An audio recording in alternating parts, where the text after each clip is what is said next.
let's get into our session 2. Welcome to Fantasy Shopping Sim. Yay! So, last time, we had 5 interesting individuals receiving strange messages, offering coin and information in exchange for a service. One by one, they converged in the warehouse of the Gold Standard Trading Company, where they met with its owner Gold and his partner Silver. They have enlisted the aid of the Trained Eye Information Network to draw these 5 candidates together, as they have a job that requires a capable and skilled team. The Gold Standard has been waiting on a shipment from Sespec that never arrived, and any attempts to contact its source have failed in strange ways. Gold sent a group of employees guarded by mercenaries and accompanied by trained eye agents to investigate the missed shipment, but they never returned, and all contact with them has been lost. So this group of 5 has been recruited to travel to Sespec and scout out the source of this strange problem. Upon successful completion of this mission, they've been promised to be paid handsomely in coin and information. The journey to Sespec is a long one, but Silver and Gold will give the party access to a shortcut that will get them to Westgate, and have given them some travel funds to prepare themselves before their journey. And this is where we will return to our fledgling group's first steps into the thriving marketplace of Elversalt to prepare for their journey to come.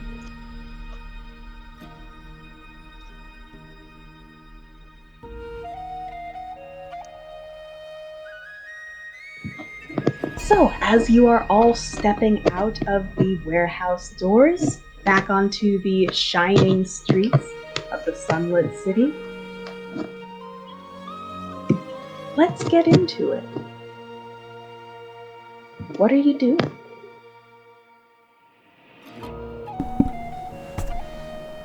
Produce.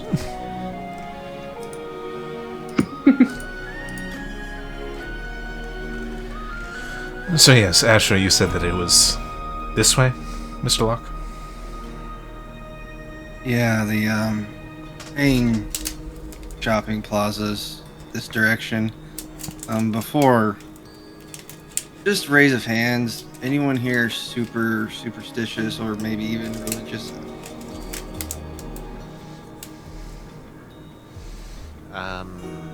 Why do you ask? Well, I'm not super religious, but I am a little superstitious, and I like to make a pit stop at a certain location before entering the market. It's a temple, just a small tribute. Maybe Joaquin will actually help us out with these deals and save us some coin. Don't know if it ever actually works or whatnot, but sometimes it feels like it does. Don't worry, I'm not asking any of you to, pay tribute or anything. This one will be on me since it looks like I'm working with all of you, and I normally do this for the first group I work with. So if you don't want to, that's fine, but I'm just gonna make an offering at the Joaquin Temple real quick, or you guys decide to waste all your gold. Well, that sounds terribly interesting. I will accompany you if you'll have me. As I would like to accompany you as well. I like to send a prayer out. Alright, so about 50-50 with this group. Okay. Well, I'll be attending as well because I don't want to get lost. Or lose all of you, for that matter. Seemed like a waste of time, but you're our guide. Whatever. I'm used to that. Yeah, okay, that's normal. And there's always at least one of you. This way. At this moment, the door to the warehouse slams open behind you, and the Tabaxi Gold kind of rushes out into the street. Wait! Oh, good, you're all still here. Whew. I forgot to mention, silly me. The Gold Standard actually owns a pretty nice little general store, if I do say so myself. So for all of your basic travel needs, you can feel free to stop by. I'll be there, so you can have a nice 50% off on any non-luxury goods that you want to prepare with.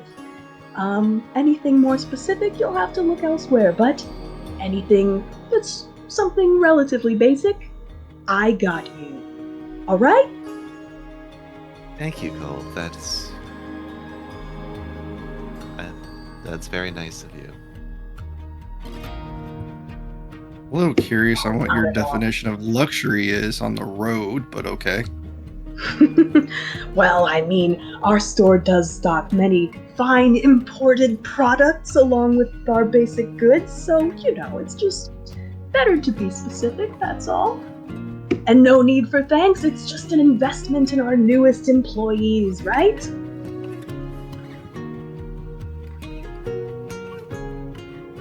Sure. Why not? Been here, done that before. That's the spirit! He kind of claps you on the back with one paw.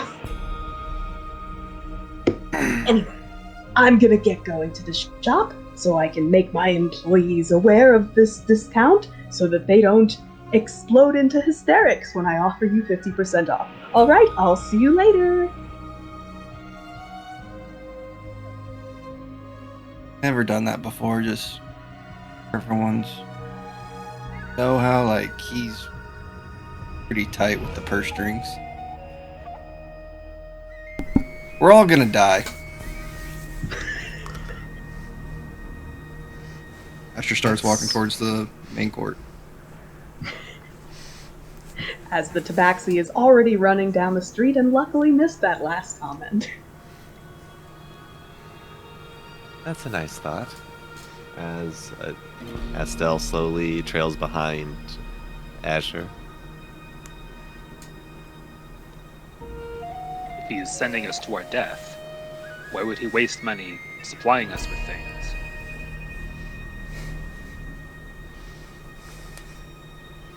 It's a figure of speech. He's expecting us not to have a easy time. As Estelle does a heavy sigh as she turned back to say that to you. And then continues walking.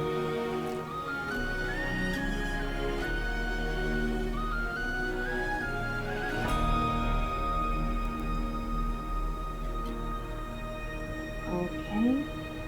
So, as you all follow the confidently walking Asher through the colorful streets of Elversalt, after a while, a very large and kind of gaudy building starts looming in the forefront as you come to the House of Coins, which is a great temple complex dedicated to Joaquin, built out of opulent white marble gilded in gold and decorated with these very large and flashy gold stained glass windows. It is the second most opulent temple in the city, just beneath the Tower of Amonitor. Well, this feels much more like home.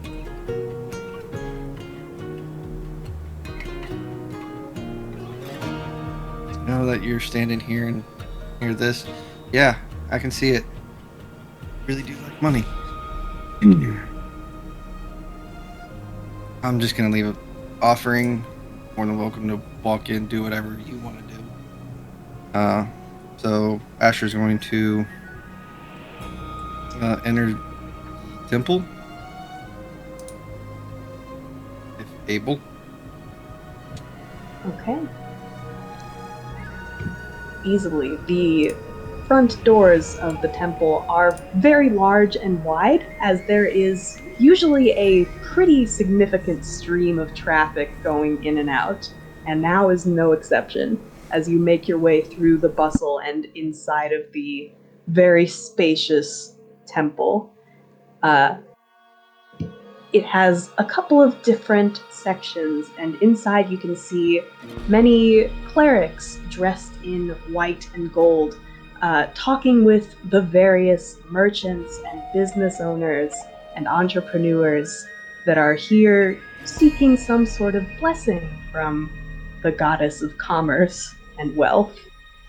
But beneath the large gold stained glass windows, you can also see lined up several little altars and donation boxes, essentially, where you can make an offering of coin to request a blessing from Joaquin or offer up a prayer or tribute.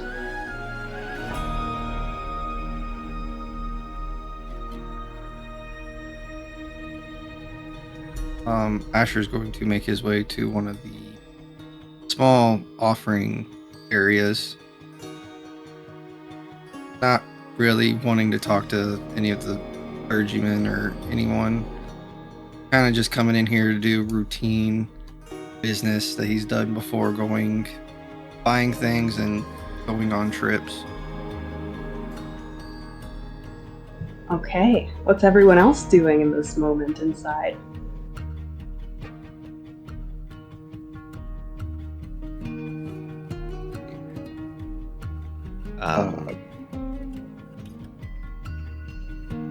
Estelle would find a spot. I'm assuming that there's a few statues that depict the goddess of commerce in here. There are, yes, white marble statues that match the exterior of the building, but with some sort of gold leaf or gold paint that highlights her eyes and her hair. Her eyes, solid gold. No pupils or irises, just gold orbs in the white marble facade. At this point, Estelle will probably take the hood back off because she keeps it on during the traveling through the city, but taking off, looking at the statue, both hands together, and gives a silent prayer as she looks up at it.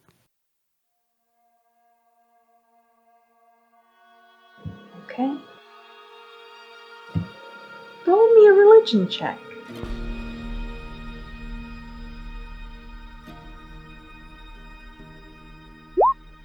Oh. Oh, so close to the nat 20. Ooh. Okay. As you send up this silent prayer to the goddess of commerce, you feel comforted somewhat, maybe a little bit excited at the prospect of what fortune might be coming your way. And that's all. Okay.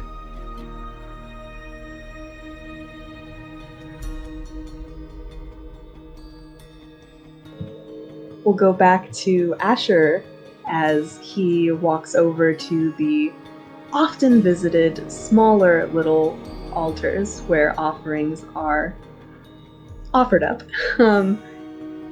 Traditionally... go ahead. So, as he's approaching these altars, he's going to take a gold coin out.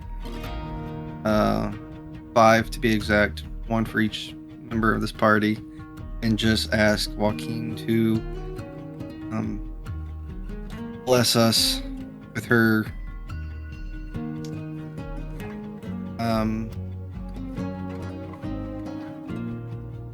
bless us with her ability to persuade and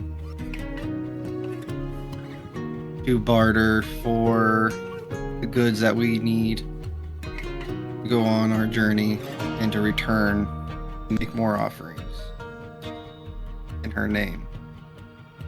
And he does this for each individual coin.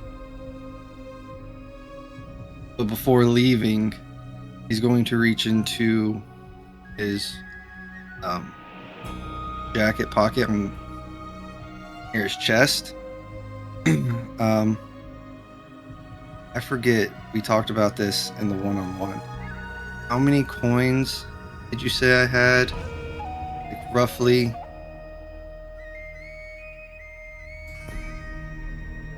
Or the other purse I have? Ah, right.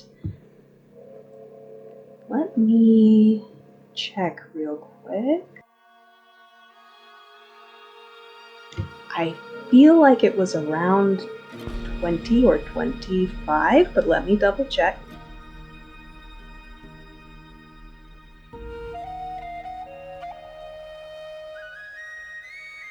Oh god, I've been typing P's into the chat this whole time from push to talk. This is fine.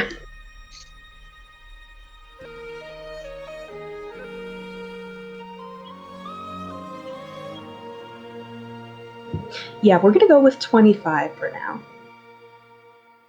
Okay, well, he's going to take 5 of those coins as well. Do a silent prayer for someone other than himself. So, carefully performing these prayers and rituals, and offering up these gold coins, which, mind you, gold coins are Joaquin's favored offering. You can offer any coin, copper, silver, but gold are the ones offered by those who are maybe embarking on a particularly risky business venture that they truly desire the goddess's aid and attention for. Please roll a religion check with advantage.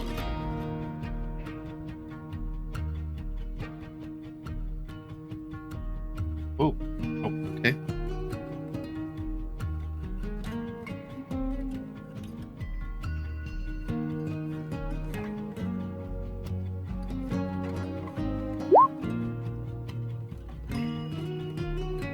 Okay. As you carefully drop the last coin into the altar, you hear the sound of it clink against the others in the pile, and that sound, strangely, seems to multiply, as if there's a small river of coins clinking into this pile. And you feel a sense of... You feel a thrill at the prospects before you. Almost hear the sound of laughter behind you. But as you turn, there is no one immediately in your space. Nevertheless, your offerings are completed.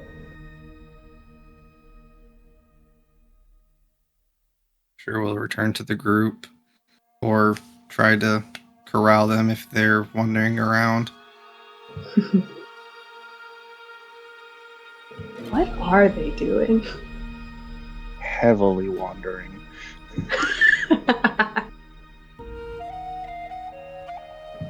This church is the image of opulence, Zahir. Every site is a tribute to wealth and gold and beautiful luxury. Just taking in the sights because pretty sure that where we're going next will not match it.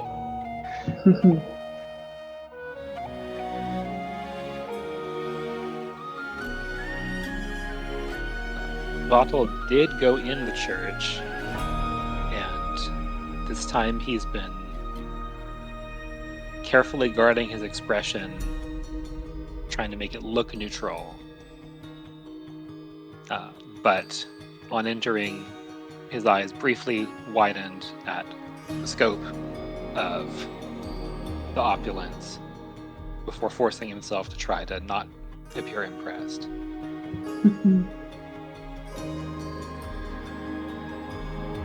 Does it look like this very opulent place is closely guarded? Make a perception check.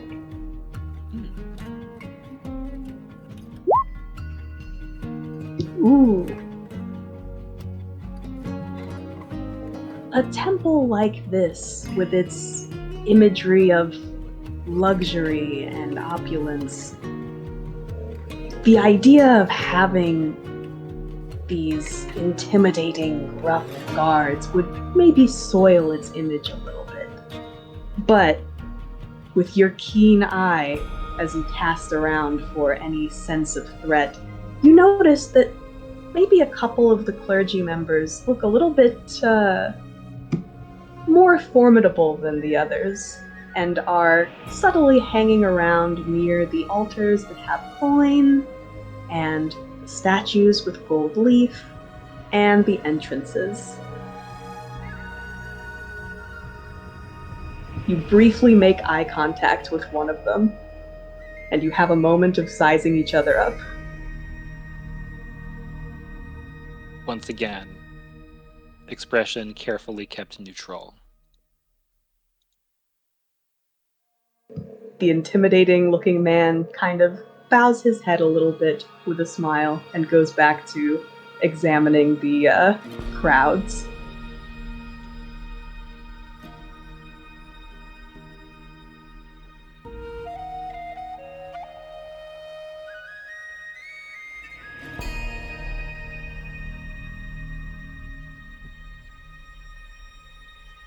All right, is everyone done doing their business or gawking at how much money people throw away here? I think so. I'm good.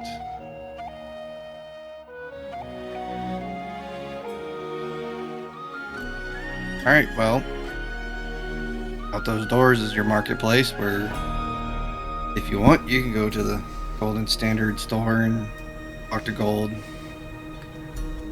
Get your 50% off, which is really weird, but again, I don't know what he considers luxury. We will be on the road, so a tent could be luxurious to some people, or even a bedroll. So good luck with that.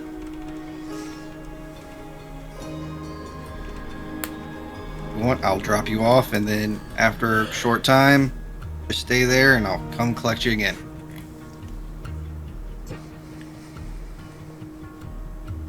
Yeah, I'll need some supplies for the long journey. Yes, same. Whilst general goods are important, I am more interested in grabbing us some fresh ingredients for the trip. Yeah, there's some vendors. Me too. Excellent, thank you. If you need some supplies from there, I could grab them for you. The general store, that is. Yes.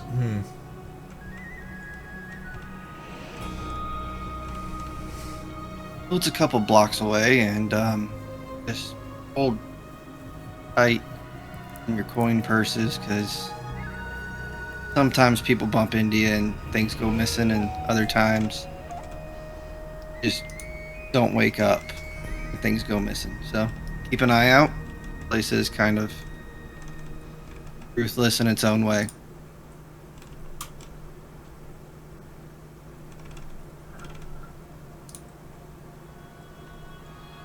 Thank you for the advice, I'll keep an eye out. Checks the coin purse just to see. Not here. I mean,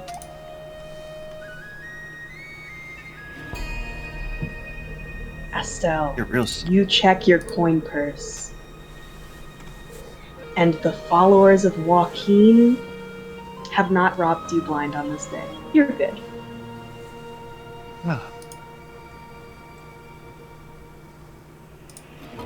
Satisfied. I have not been Everything's there? robbed. Not yet, but you're about to be. Let's go buy things. Survive. And with that, you all set off into the colorful market streets.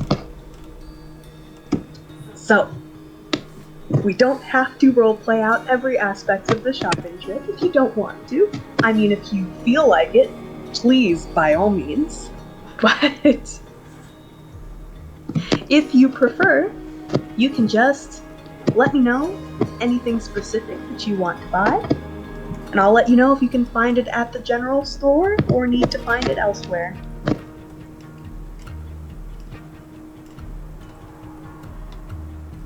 Sure. We discussed the things I was looking for, but I'll go ahead and say them. Does the general store have fishing tackle? It does indeed, yes. You are able to purchase that at half off. Brilliant. And what about, as we discussed, a trade that's weapon that I can't use very well, or a spear? Yes, indeed. So at the gold standard, they have a little bit of everything, including some tools and basic weapons. Their selection's pretty limited, but they do indeed have some basic spears, which gold will absolutely be willing to trade with your previous weapon. In fact, kind of takes a look at the weapon that you offer in trade and like raises one eyebrow and reaches into his pocket and puts 2 gold in your hand along with giving you the spear.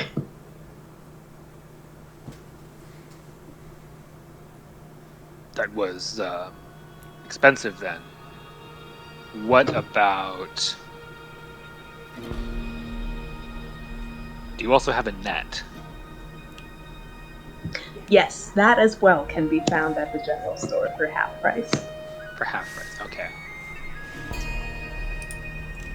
Do you have any whetstones? Whetstones? Ah, yes, those are also available right over here in our weapons and equipment section. Half off, of course. I'll take 2. Excellent, can't be too careful, gotta keep up your maintenance on those weapons.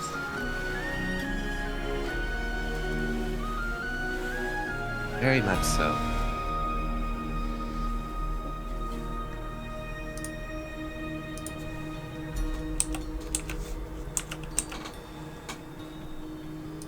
What else we got?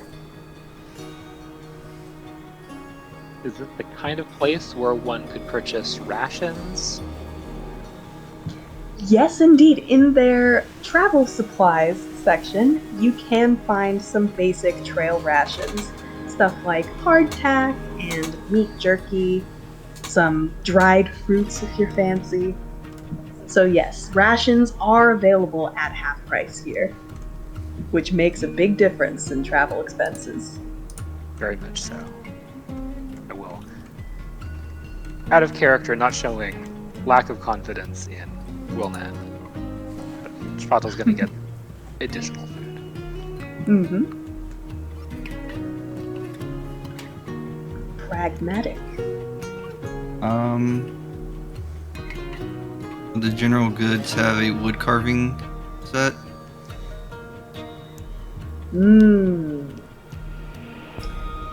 Roll me a d4. Odds they don't, evens they do.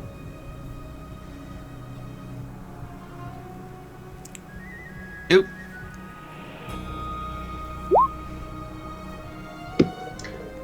They do not.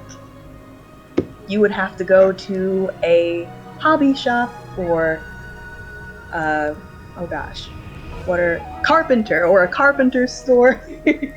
Briefly lost that word for that sort of thing. But from your time here, you know easily where you could find places like that, so you are able to pick it up. Not at half price, though. Yeah, I figured. Rats. Mm.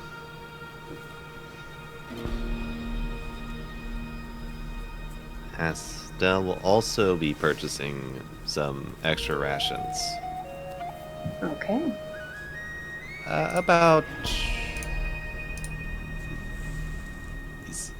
So 1 day costs 5 gold pieces? Is that it? Or is that for 10 of them? I think that's 10.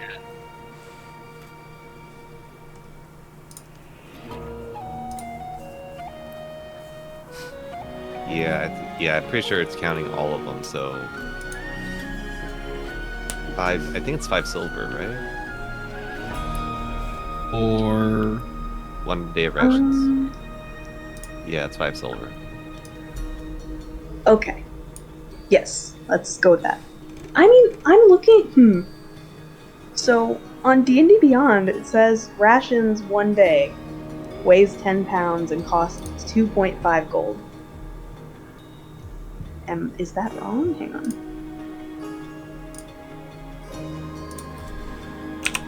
Oh, wait, it had it on 5 for the quantity for some reason. Hang on. Yeah, that'll do it. Yeah, it's 5 silver Yeah, no, pieces. you're right. So usually it's 5 silver. We'll say you can get it for 2. Okay. Then in that case, Estelle will buy 10 extra days worth of rations. Okay.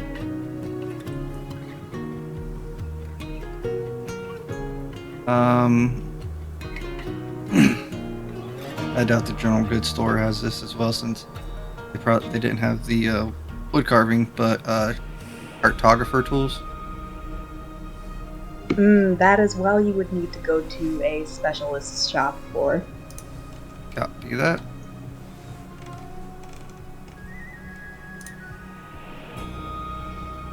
You can pick up a map though. Give you that for free.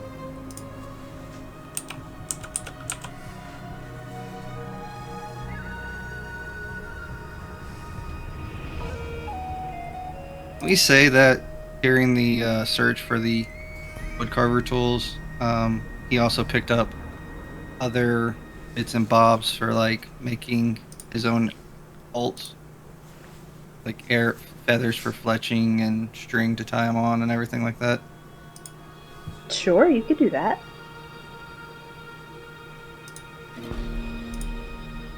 Let's see. How many bolts are you getting the material for? About 20. 20, okay. Let's see here.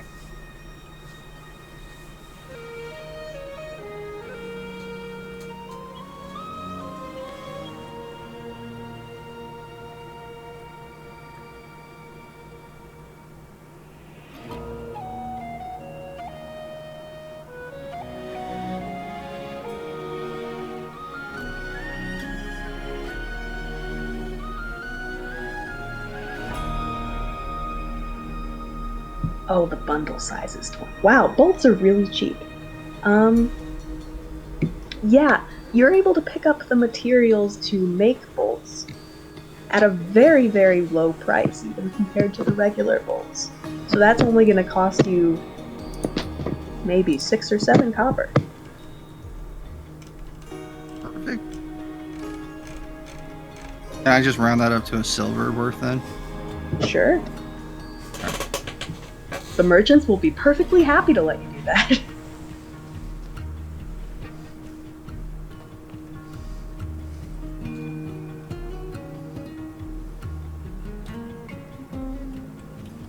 Okay, what else we got?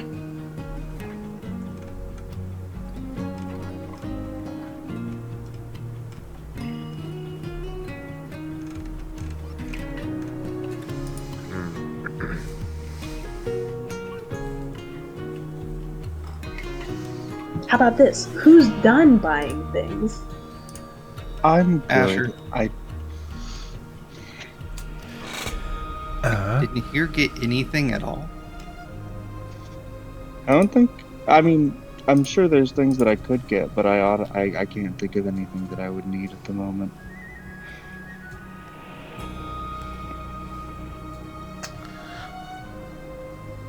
And having someone who has money at the end of this might be helpful. I, of But if course, there's am any big... Go ahead. I was just saying, I was getting not necessarily rations, but like raw ingredients to use for food and stuff.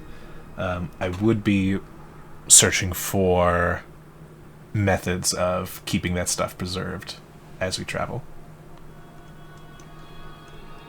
Okay. Asher, are you willing to guide Wilman to a grocer whose shop that you know? Of course I am. Helping a party member out so we all don't die. Then Asher is able to guide you to this quaint little grocery store where you are able to find all sorts of fresh ingredients, lots of very luscious produce, as this area is lit by its second sun constantly, so any vegetables from farms nearby and the many gardens that people have in the area are especially healthy and nutritious due to the constant sunlight. And if you're looking for a method of preserving your ingredients, you are indeed able to find one there, as, well, maybe it's not really on sale generally, but if Asher is nice enough to ask the shopkeep for you...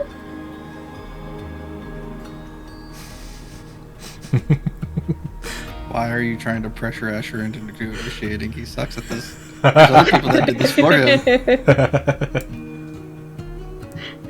Well, it's entirely up to you. Would you do this or not? If not, that's fine. I mean, Ellen's asking. He'll try, but he makes no promises that it will succeed. Hell, you could be ending up paying for more. Nonsense. Been known to happen. Nonsense. I think that your pleasant face will be enough. My face is pleasant. We're in trouble on the road.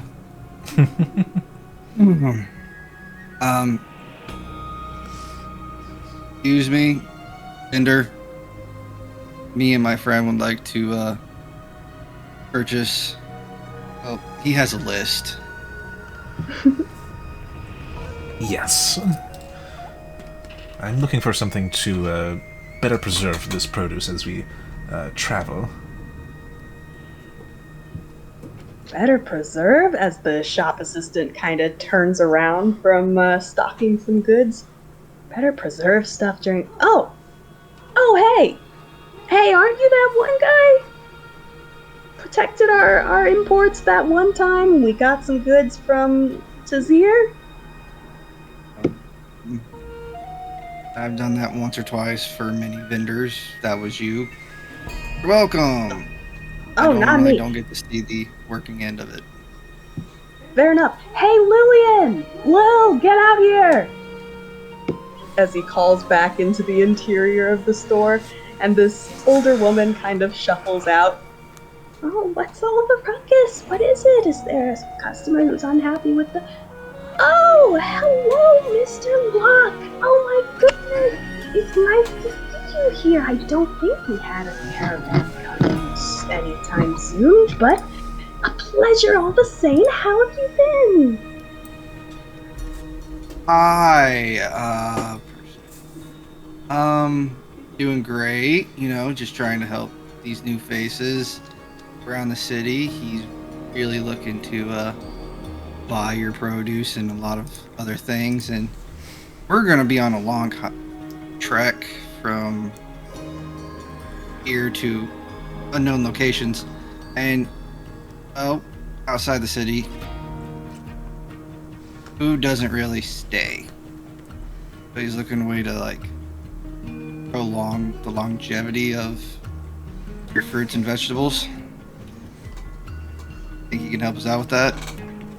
Oh, don't say. Please roll me, with advantage, a persuasion check. What was her name again? Lillian. Lil for short.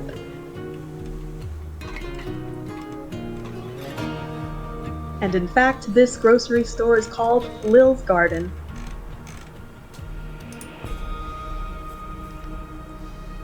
Or we need the fucking mile-long name guy to do this. I believe in you. It means nothing game-wise, but I believe in you. Yep, that checks out. Oh no. Told you. I told you. God damn. Okay, as you talk about keeping the food preserved on a long trip, Lillian kind of tilts her head and her eyes go a little bit shrewd at this.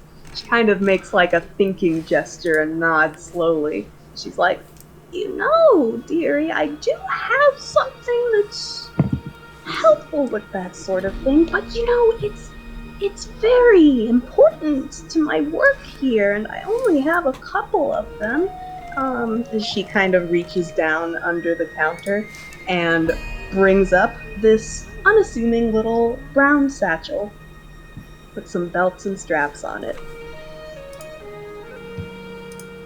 I mean, there's this, but, you know, I need it for my business, but because you're a friend of mine, I can offer to sell it.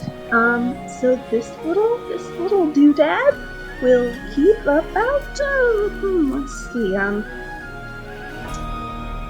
Jacobs, how much would you say is stored in this thing? Like 30 pounds? He's like, nah, I think it's more like 50 pounds.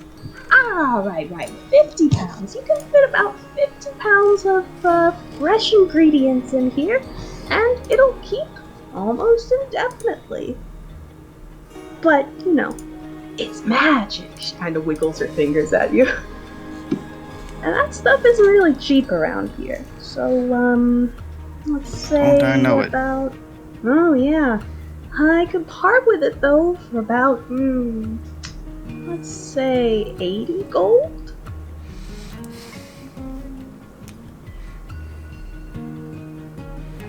Kind How of does like that sound, looking boys? at her, grabs some of the clothing on his armor and cloaks and just looks over at William. I told you this is not going to go well for me. It does. I'm not the face. I get other people that does it.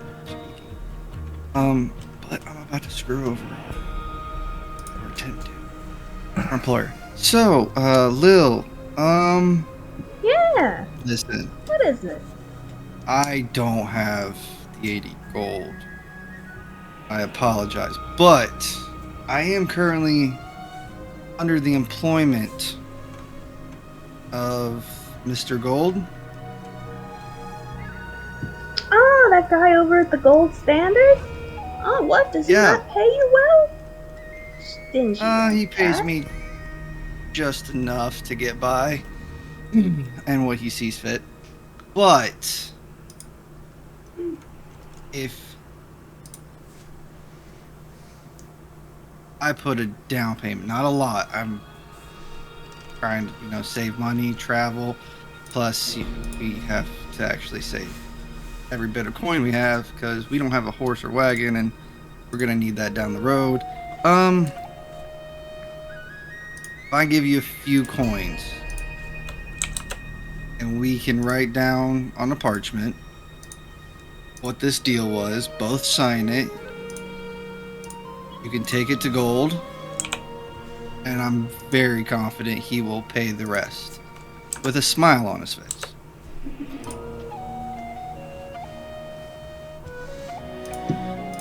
kind of listens, slowly nodding her head, scratching her chin. She looks sideways over at Wilden. Plus, also, it is not just the bag we desire, we also desire to fill the bag as well. So perhaps a sort of cumulative discount might be in order? Cumulative discount, huh? Interesting. Wilman, Uh-huh. roll persuasion with advantage. Or if you want, you can each roll one separately. We've seen what my roll's like. I would roll a nat 20 and just be done with it. Whoa! See? At this, you see this slow smile creep across the older woman's face. I mean, it would be kind of fun to see the expression on the old cat's face when he sees this IOU. Alright, sure, why not? We could do that. You know what, you seem like you're passionate about this sort of produce, which I appreciate, because so am I. It takes a lot to grow delicious food and prepare it correctly. I'll even give you a little bit of a discount on the produce itself. It's the finest quality in all the area, so you're really, today is your lucky day. That is excellent to hear. So how much produce are you looking to buy? We have other ingredients here too. Take a look around. Take your time. I'll get this started as she gets out some parchment and starts scribbling down the details of this deal. Well, you said that the bag could hold about 50 pounds worth, so I think 50 pounds worth of produce would be good. I have a list of specifics that I am looking for, so I'll peruse and adjust the specific values as I need. Wonderful. That sounds great. Okay. She starts doing math on her little piece of parchment.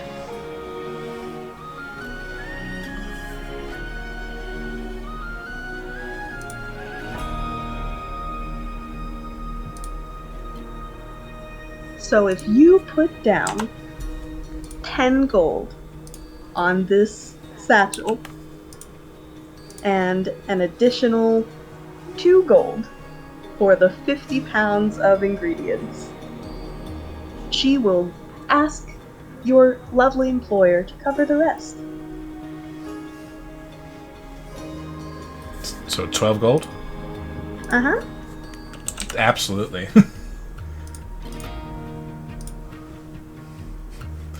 Well, then we'll put down 12 gold. Great. Always happy to serve a fellow foodie. When I have more time, perhaps I'll come back and cook you up something. Her face lights up at this. Oh, yes, please. I'd love to try some of your freshly prepared ingredients from my gardens. She claps Asher on the shoulder as well. And you, young man, make sure that you get your money's worth from your employer. Don't let him, be a penny pincher, all right? Yes, ma'am. In the future, if you need anything escorted, be on me. Thank you for your time. I'll keep it in mind. You fellas have a lovely day.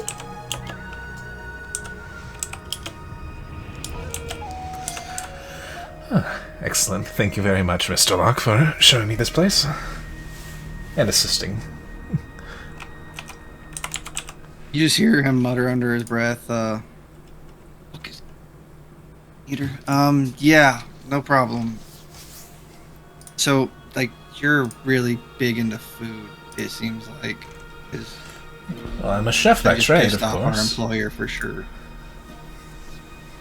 I will handle that. Have you like cooked at any of the major cities, or like where are you known from? Not known around here. Last city I prepared in was, I believe, Bryn Shander, up in Icewind Dale. Nope, didn't make it that far up there. It's too damn cold. It is exceptionally cold. A few spots I've been near the Sword Coast, but mainly stayed around here. Honestly, can't say I ever planned on going to Bryn Shander, and I don't. Hopefully, our travels don't take us there, because that will suck. I won't do too well in the winter. Hate it. Food is scarce. By the way, you said you don't. Are you one of those people that don't eat meat? A vegetarian? Well, we're gonna be on the road. Yeah, Why, yes. Yes, I am. I go hunting. Okay. Now, whilst I am vegetarian, I would never impose my ideals on others. So if you wish for me to prepare meat for you, bring it. I will cook it for you. All right, I go hunting out on these trips. That's how I kind of save a little bit of coin. Don't take as many rations like most people. As you can tell, a lot of our party members decided to load up on that. So I don't know how you feel about that. Hardtack only goes so far and tastes disgusting. I feel that is its own price to pay. Once they taste my cooking, I think that they'll come around. Who knows, maybe they might throw in more coin, get another bag for you. Well, with 50 pounds here, I should be able to at least cover us for the 10-day. I look forward to your cooking, Mr. No. Is that like your full? You only have one name, or do you have like a last name, like Locke for me? It's just Wilnan. Okay. I like that a lot better than You wanna... the hear of whatever he says. I lose track halfway through. You wanna roll an insight check for me? Oh shit. Yeah, I'm decent at it. I'm not like proficient or anything. Here we go. Oh shit. Oh, when you asked him about, do you have a last name, Wilnan, it looked like he was struggling to remember something when you asked him that.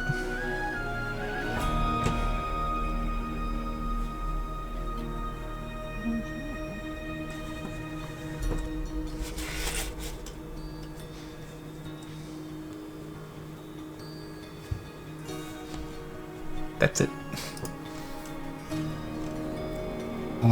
If you're done buying from Sweet, Asher kind of looks over his shoulder.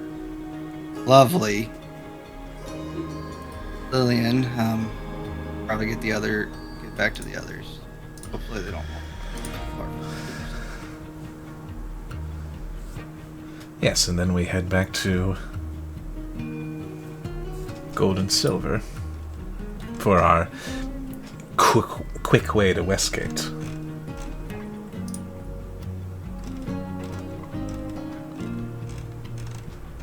I will add- back to the general store.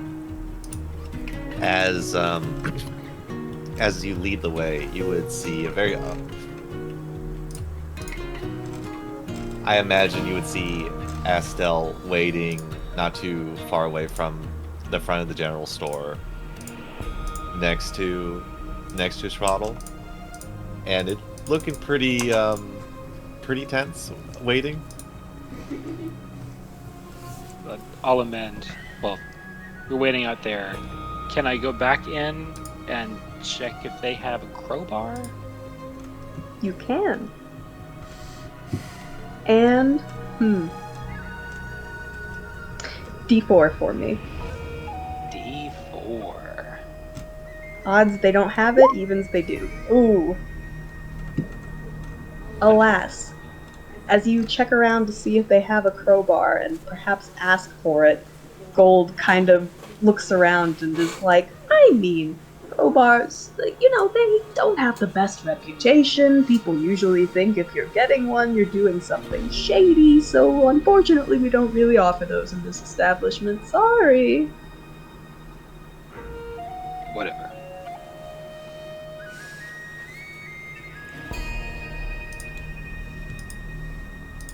But you Head can back find out. one in a different shop, just not for half off.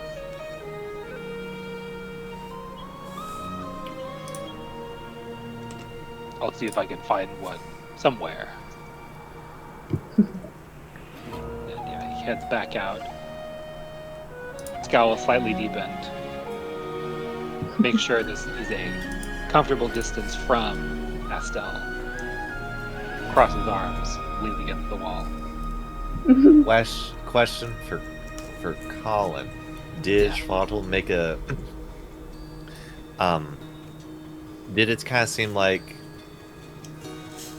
when he was selling the weapon that he was trying to like get rid of it or keep it to himself, or was it like an open thing, like Estel could easily see what he was trading in?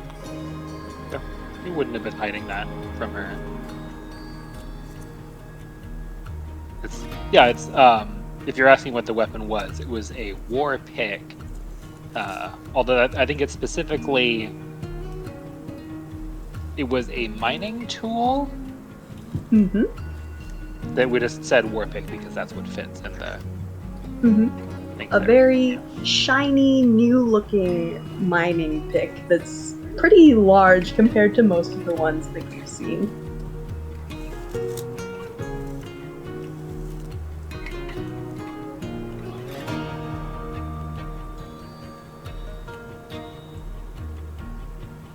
Almost breaking that kind of silence of waiting outside.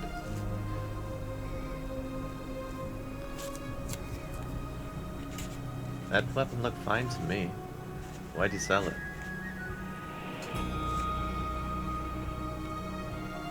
Do I look like the kind of person who swings a war pick?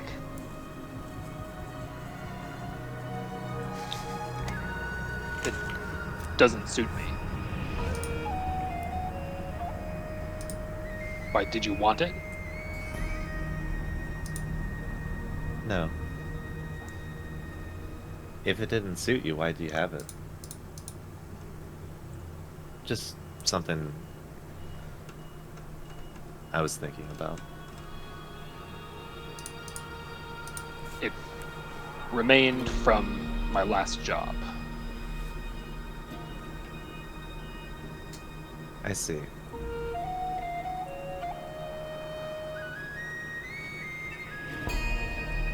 A kind of gift, or perhaps in lieu of payment. Well meaning, I guess, but I didn't want it.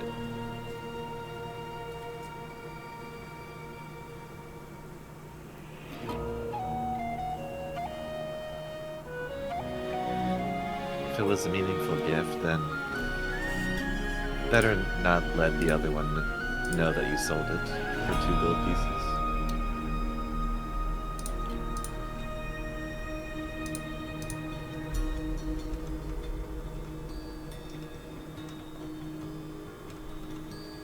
It will be fine.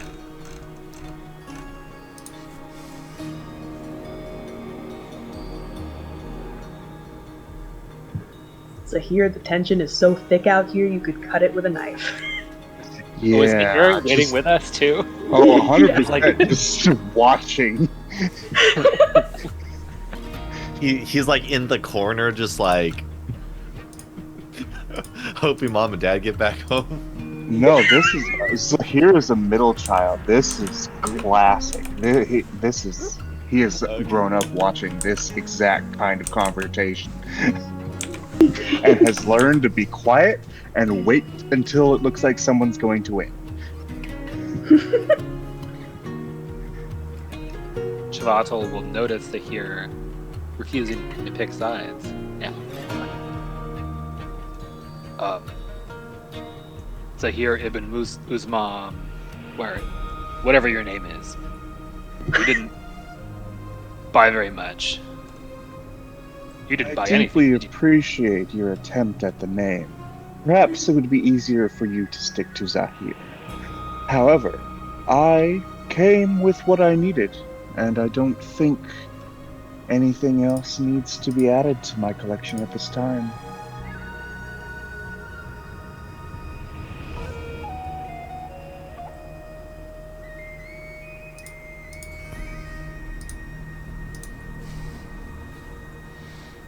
But, I mean, I am in favor of your decision to trade the shorter pokey stick for the longer pokey stick.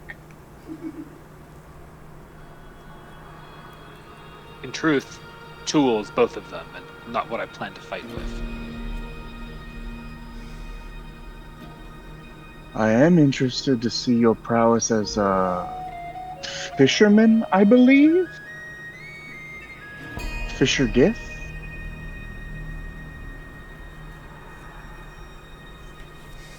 Unless you plan to catch other prey with such tools. There's no need to be clever with names, and yes, I plan on fishing. If we're on the water for a while, it will be monotonous. Might as well get some extra food while I'm at it. Well, we shall all see your prowess before long.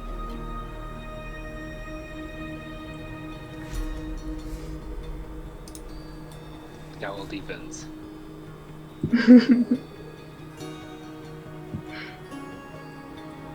Astel, Yep.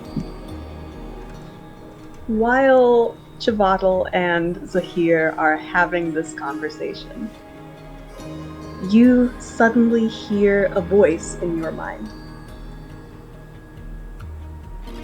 In what sounds almost identical to Spackle's voice. Report. Are you safe? Have the captives been located? Was the rendezvous successful? Report in that order of priority. And after these words, you hear a different voice in almost a mutter to itself. Ugh, can't stand Spackle's voice. Oh, I'm fine. Please tell the commander that the rendezvous did work. I mean, yes, one of the... we rescued one of the kidnapped Mox. I'm in dealings with the contact.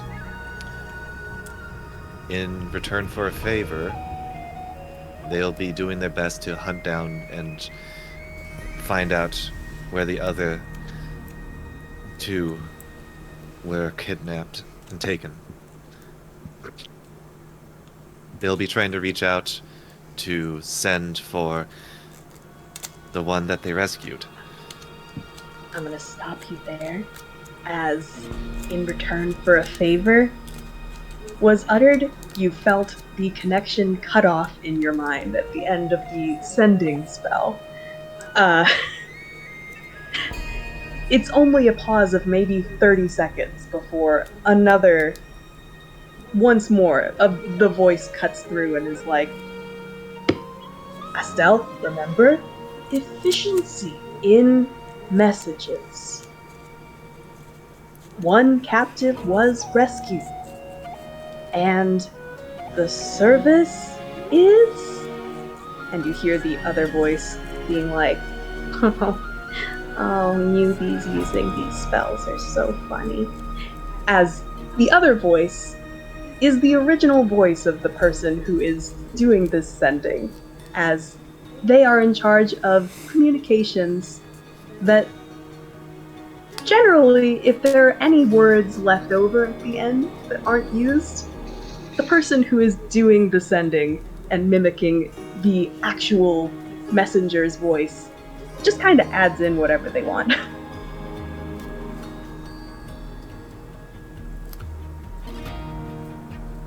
Gold Trading Company is suffering strange occurrences. I'm en route to investigate missing shipments.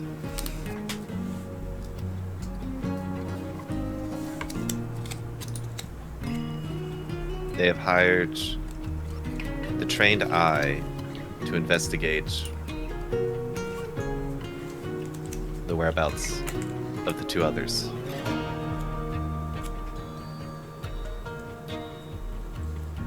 Okay. There is another pause at the end of this one about a minute long. And it's rare to receive more than 2 sendings when out on a mission, as generally they try to conserve as much spell power as possible by being efficient with their communications. But after another minute, you receive one more that says, "Acknowledged. Relay. We will send more agents to Elversalt to work cooperatively on retrieving all captives.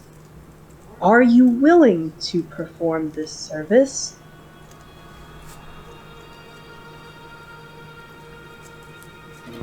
Yes.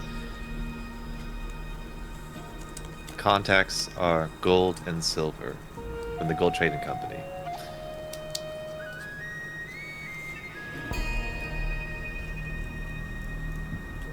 And with that, the mental connection cuts off as the messages and information have been relayed.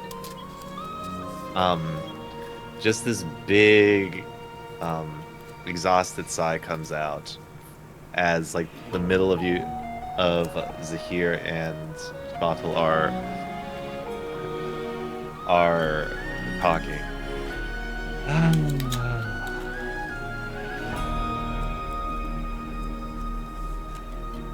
Help Asher and Wilnan get back here.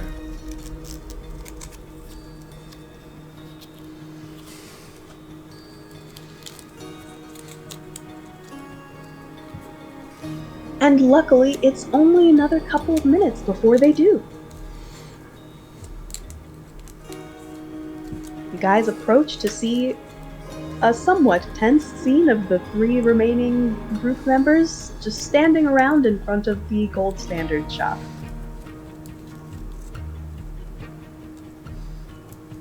Oh, I hope that you haven't been waiting too long for us. No, your absence provided us with time to speak about the philosophies of the realm. It didn't go far.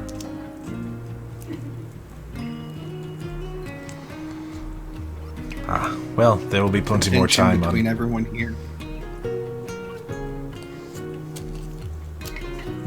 Sorry. No, go ahead, Will. I'm just saying, between these two, the here, why does it feel like you guys kicked someone's dog and you're not telling us? Like, everything gonna be good between everybody? Of course. You think Chavatal would have let an unkicked dog go unmentioned? Yeah. I will make sure to notify you every time I kick a dog. You do actually see a slight curl of a smile on one side. First See, notice. that's... Go ahead. Sorry. That's it. Oh, see, that's the kind of communication that will make us an effective fighting force. You don't have to worry about me. I'll be sure to get this job finished. We're gonna be on the road for a couple of days, if not weeks on end, and tension's already this high. Day one should be interesting. Go see gold and silver, and let's get this over with. Sounds good.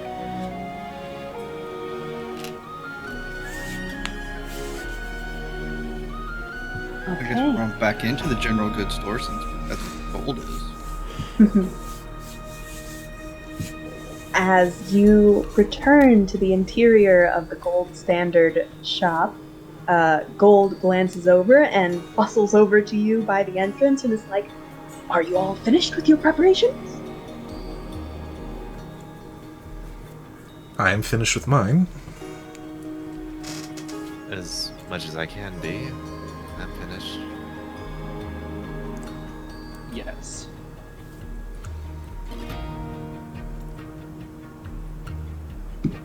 Okay, great. So, if you will go ahead and return to where we first met, Silver will go ahead and fill you in on a shortcut that we mentioned. Yes? Okay.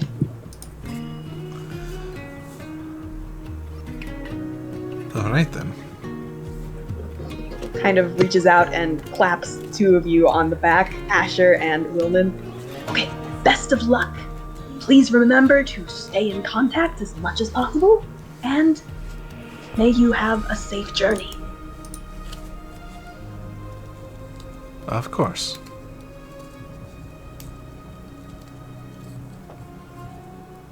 That's the plan. You have a good evening. As well Walk as out the kind of building, shoos you out the not front saying door. a damn word. Oh, sweet, great, thank you. Not mention the bag at all. Like, yeah, you deserve it. Perhaps the missive hasn't arrived yet, you get the impression, as there is no acknowledgement of it at all. Mm-hmm. If you're lucky, you'll be gone by the time the little IOU arrives.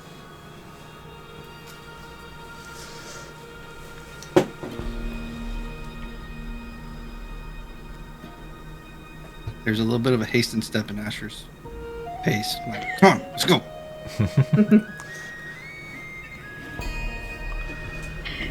As you all head back to the warehouse. At this point, you've spent a significant amount of time shopping, and the sun is starting to... The first sun is starting to sink low on the horizon, although the second sun remains at its high point, creating this strange contrast to the distant dusk and bright noontime light all around you. As you head back to the warehouse.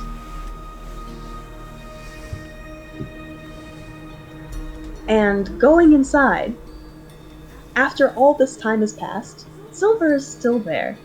And in fact, they seem to have made themselves extra comfortable, as some of the crates in the area have been pushed together to form a sudden couch.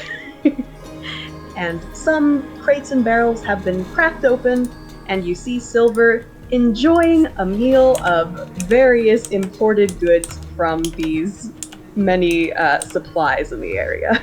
And they kind of look up as you walk in, and they're like, "Oh, welcome back, welcome.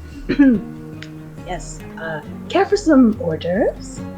Holds out some, like, crackers with a little bit of, like, sliced cheese and smoked ham on top. No, thank you. I appreciate the offer, though. Yes. Mm.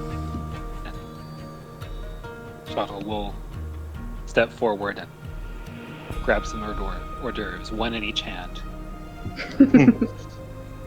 That's the spirit. The cheese is particularly good. A fine imported wedge from Waterdeep. Oh man, they make the best stuff over there. Anyone else? Asher will snack on some fruit. Of I'll course. give them a try. Here, help yourself. On me. Or on gold, but details.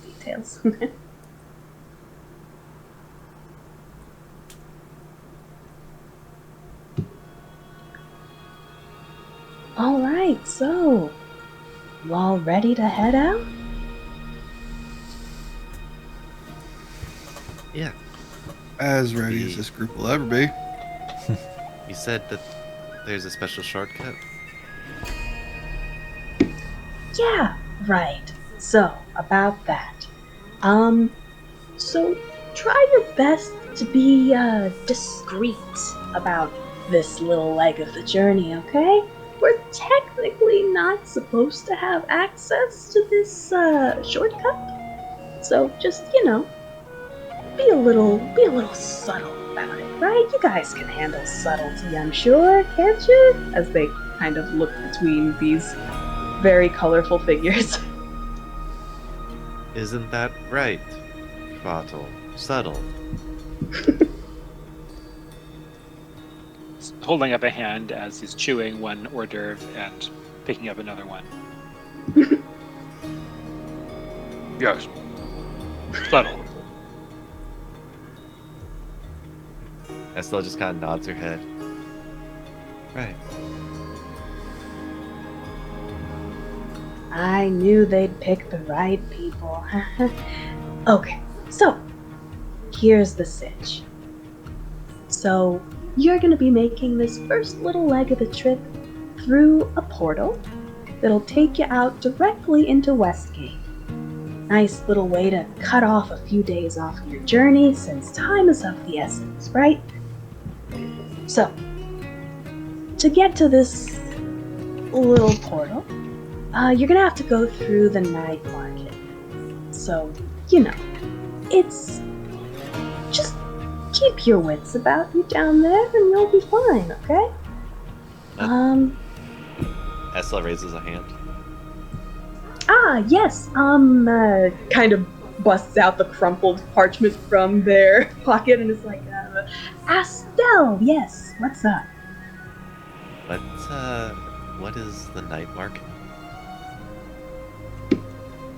Oh, well, okay, so you know how Elversalt is the city of commerce, and a lot of the central part of the city is this big open-air marketplace where you can find all sorts of things, right?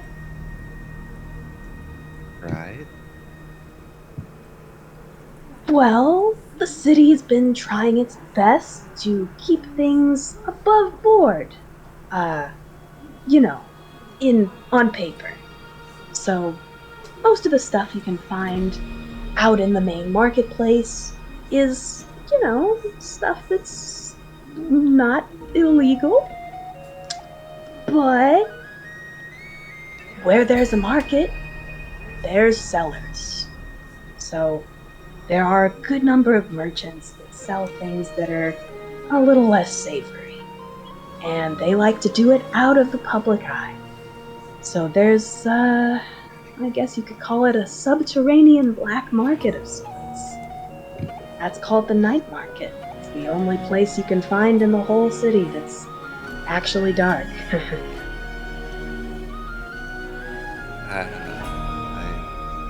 I see.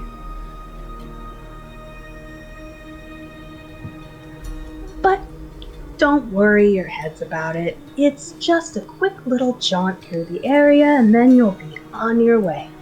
So, when you leave this warehouse, you're gonna take 2 left and go down the street until you find this little narrow alley. And then in there's this big wooden pallet that's just leaning up against the wall, right? So if you move that, you'll find the entrance to the night market there. Now, when you get down there, look for 2 shops. One of them's called Cloud9, and the other one's called Port's Bounty. In the little alley between them, you'll see this weird, gross splotch on the wall. So yeah, that's your ticket out of here. I know it doesn't look like much. Just make sure to say the word Dock Master nice and loud and then walk on through, alright? You get all that? He, Estel nods. Yeah, yeah. Crunches on an hors d'oeuvre. These are so good. Alright, yeah, and like I said, discretion is generally a good idea on this side and on the other side.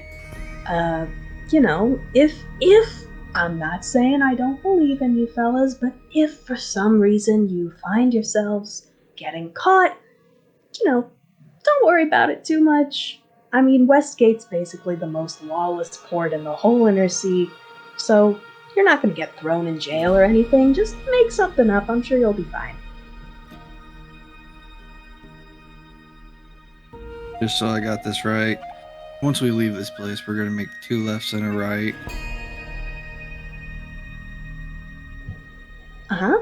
You got it.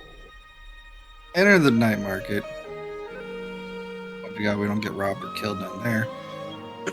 Find 2 stores, which we don't know where the locations are, and asking for directions in this place is probably not the best idea. Because it kind of just says, "Hey, I'm a tourist." You're very savvy. Bounty I like in that. Loud 9. Yeah. And then we find the alleyway between them. Weird lodge. Just the oddest thing. And just yell out Dockmaster and walk through. I mean, don't yell, discretion, just in a voice Said clear enough loudly. to be heard. Yeah. That doesn't mean yell. I mean, there's a happy medium, right? Say it with confidence. Yeah, say it like you mean it. Okay. We got this side of that travel down. What about the other? The other? Is Dockmaster going to be in a area very similar to the night market, or are we going to be jettisoned to a town with normal people and not have to worry about getting stabbed in the back? Oh, you're funny. I like you. Yes. Yes, yeah. Westgate. You're gonna come out in Westgate. I believe you'll be coming out pretty close to the docks. So, yeah. You should be able to find a ship from there to get you to your next point of arrival. But do be careful. Like I said, kind of the most lawless port in interior Faerun, so just keep your wits about you and you'll be fine. I believe in all of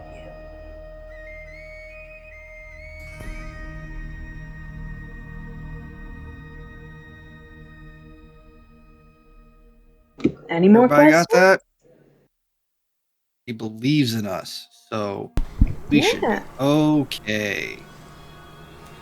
Silver gives a thumbs up, mouthful.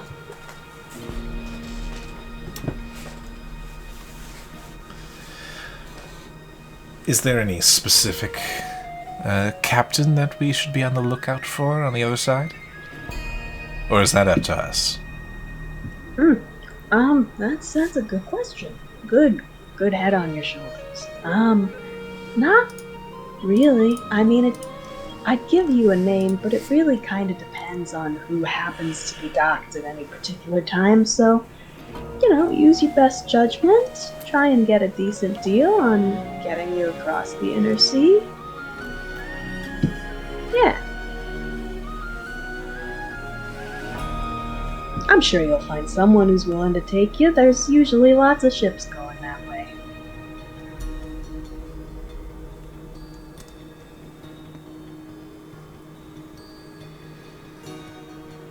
All right.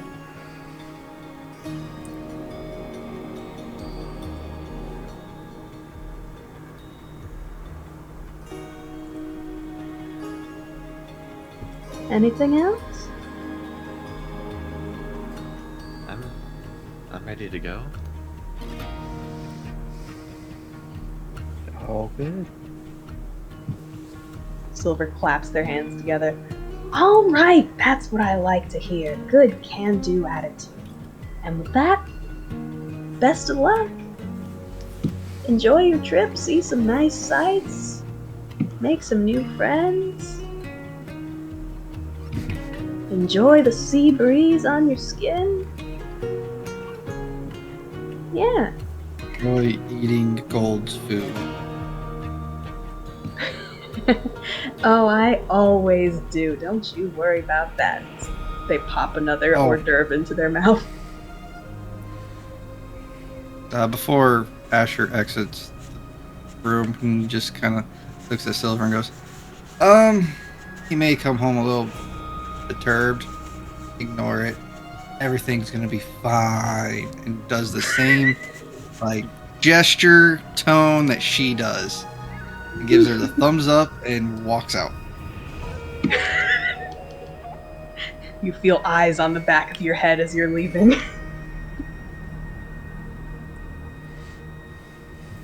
All right, bye. Kind of starts putting lids back on boxes. Ash, what was that all about? You know, as catching up with you as you left the building. I'm not really good with people. Just good at my job. Long story short,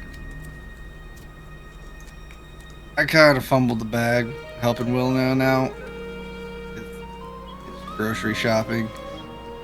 I don't know what you mean. I We got the kinda bag. I mean, you got the bag. It's literally your possession. You bought it. You put the gold down. But I did say that Mr. Gold will have to pay the rest of it, so I signed an IOU for the gentleman It to looked pay our like a debts. regular And bag. How much could it be?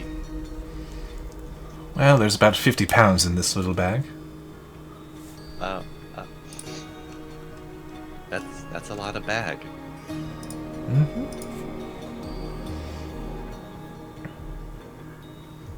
Not to worry, I'm it's sure. very expensive. I'm sure Mr. Gold will understand once we come back with a success. What do you mean by expensive? Oh, I I had to believe sign an IOU.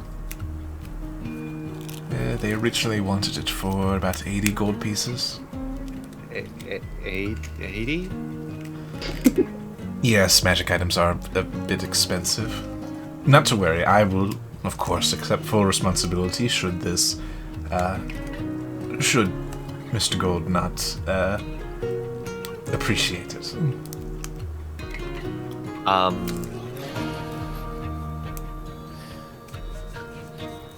In any case, we should get to the night market before the night wears off.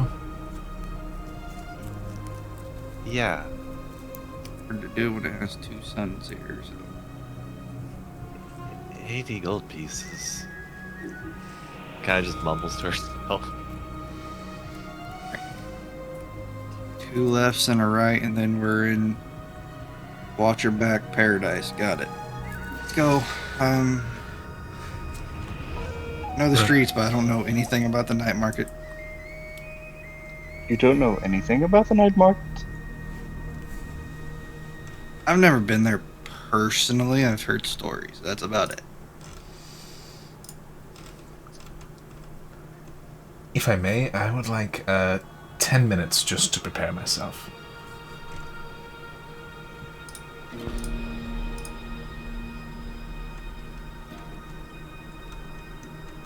I think 10 minutes is enough to spare.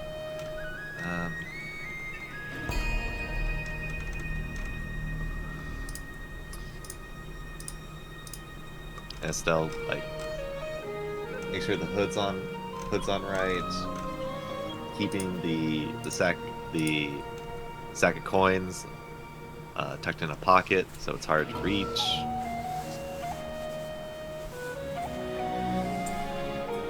Willman will spend 10 minutes muttering and fumbling with their bag of coins. We're attracting attention just standing here. Well, the way you stand, yeah. I wonder what the hell we're doing. As you see Asher, like, packing his pipe and getting ready to smoke it. Do something, anything. Go kick a dog. Sure.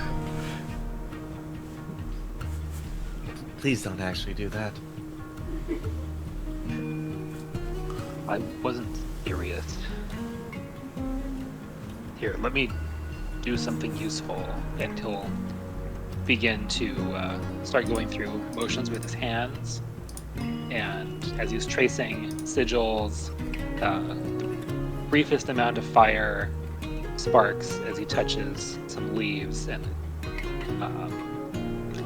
gives off a tiny bit of smoke. And he casts Path Without Trace on all of us. Stay close to me and we'll be harder to track. Assuming anyone's even after us.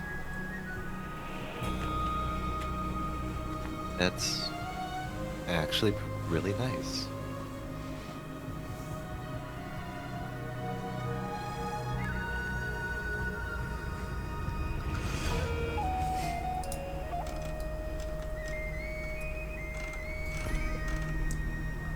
Almost done there, Wilhelm? God, does 10 minutes go by uninterrupted? Indeed it does.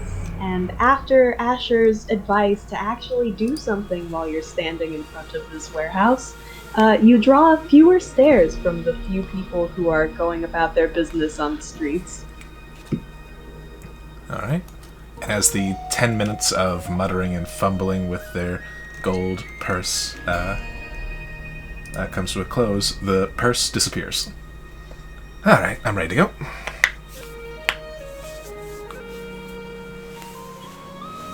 Alright.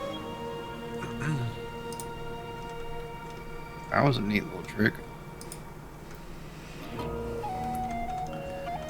Yes.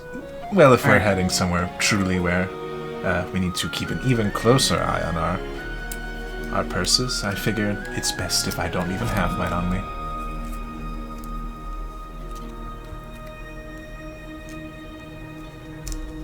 That's a really Dude. good idea. About to take 10 more minutes.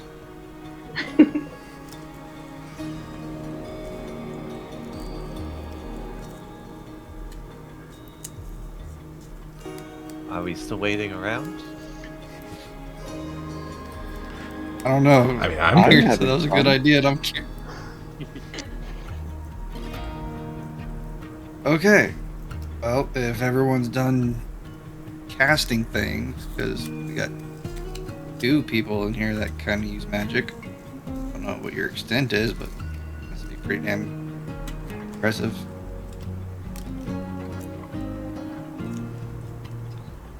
Let's go to the night market.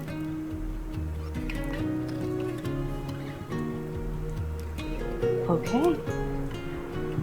So, following Silver's directions, you're able to walk down the streets and find the alley that he mentioned up here. And indeed, there is a large, rickety-looking wooden pallet leaning against the stone wall of the building.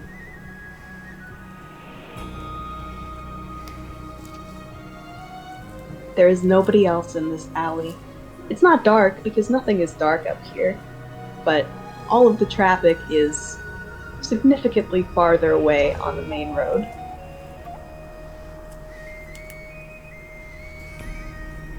In we go, I suppose. As non-suspicious as 5 random people can do this. I think we'll be the least suspicious people there. Right. let's go.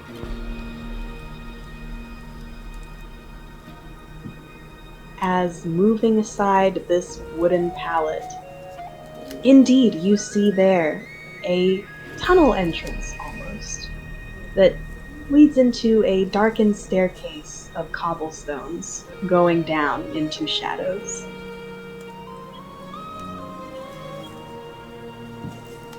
As you descend, is anyone returning the pallet or are you leaving it open? I can lean it back. Okay. So replacing the pallet behind you, you walk down into the shadows and down quite a ways in the dark. But soon enough, the darkness lifts somewhat as you see some colorful lights up ahead. And you walk down into this suddenly opening out wide cobblestone street, entirely underground, with a close ceiling of dark stone above you. Many colorful market stalls line the sides of the street, almost the same as on the surface.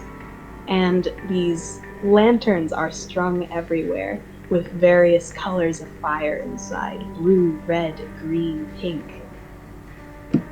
It's a very eerily beautiful kind of scene, and there's a decent amount of traffic down here. Mind you, most people are walking around with hoods, with armor, keeping their heads down, but a good amount of traffic nonetheless. Oh, this is definitely where all the fun happens.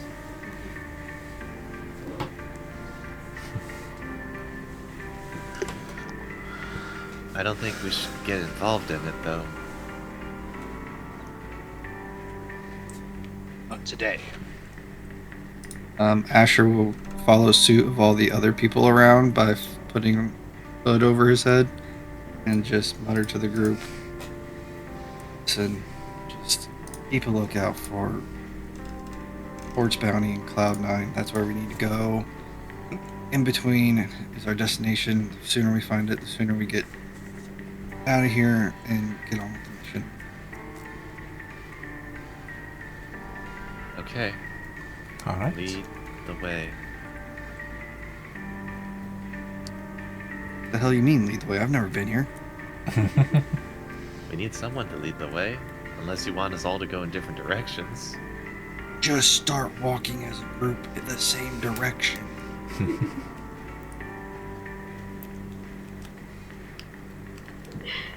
Okay. As you start walking as a group in the same direction down these shady, bustling streets, I would like, let's say, 2 people of your choice to roll me survival or perception checks. Your call.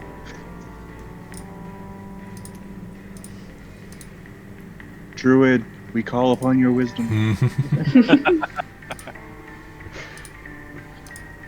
Liz,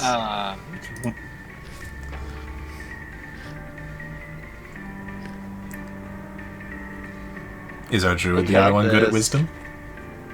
I am good at wisdom. I mean, the ranger is too, but yeah, like Nick wants to do it. no, please, no. Okay, I will I was just roll. checking because you were it sounded like you were saying something. I was like, I don't want to. No, I was cheering Wildan on. Whoever Magic shit. it doesn't have to be the most efficient people. Does not. Which one do you want to take? I figure we'd take opposites just to get a better shot at it. If you want, you can both choose the same one or choose different ones. Either way. Oh.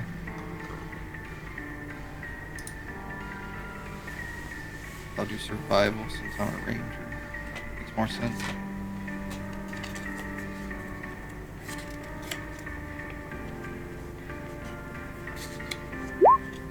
Not bad. Hey. Okay. All right. As you are shuffling through these darker streets with the bright colored lights hanging all around you, Chavatal, as you're passing by these many market stalls, keeping an eye out for the ones that you're looking for, you see all manner of things being sold here. You see cages in some places with moving creatures inside, many of which you don't really recognize. You see some market stalls that are just lots and lots of sheets of parchment and fancy looking documents and stamps. You see places offering things that you didn't really see very much of on the surface. Don't know how much you know about the laws of the local areas around here, but if you know anything about them, you can kind of begin to understand why this place is underground.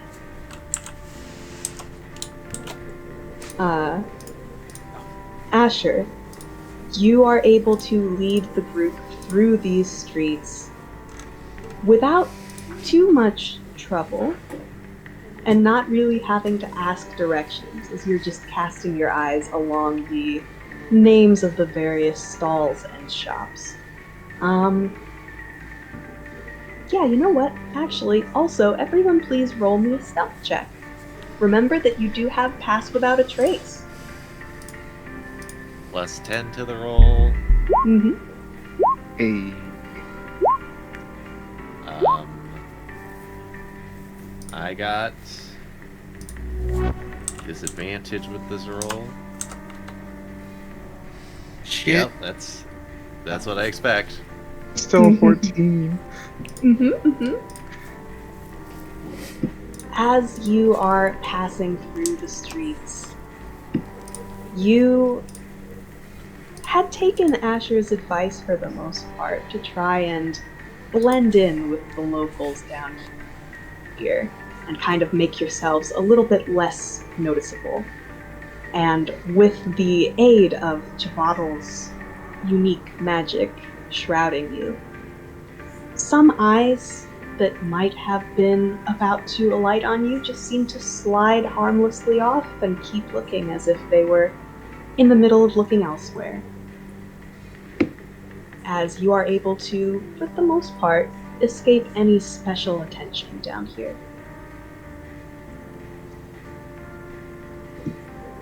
And eventually, you stumble across the shops that Silver had mentioned. One of them, Cloud9, is a stall with its own little tent area. And looking within, you can see that they sell various different substances. You see some things in vials, you see some dried plants, you see some unknown mineral substances. If anyone is interested in these things, you can roll for, what would this check be? I suppose a history check. If anyone's interested. If not, there's some shady things being sold there. You know, I'll roll just so we know. Zahir, you can I know actually nothing. roll with advantage. Ooh, Oh. I still know nothing.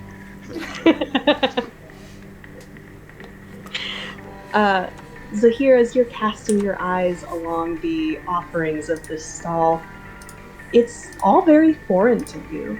This is a place that you know very little about, and don't really know why these particular things are being sold down here when they just look like some of the herbs and spices that you've seen up there on the surface level. As you're casting your eyes around some of the dried plants, one kind of tickles your memory as seeming vaguely familiar, but you don't really know much about it, so you keep looking. Wilden, Mm-hmm. you recognize a bunch of these substances as various clandestine drugs that are available throughout Faerun. You see some vials of dragon's blood, not literally, the drug that has the title of dragon's blood that has some pretty nasty effects on the people who take it. You see other drugs like dream lily and fireweed. Just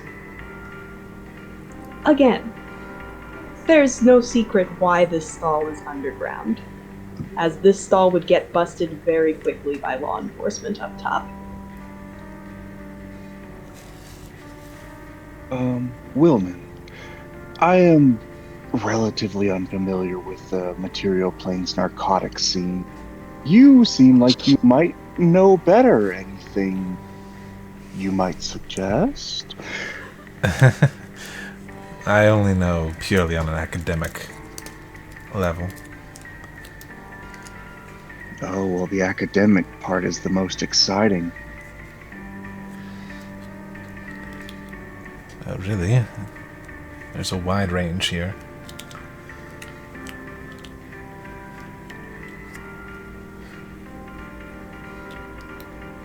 Well, it has been my experience that narcotics can fulfill a role more subtle than poison, especially if you don't want the enemy or subject to die. Is there anything that could assist in perhaps persuasion or interrogation?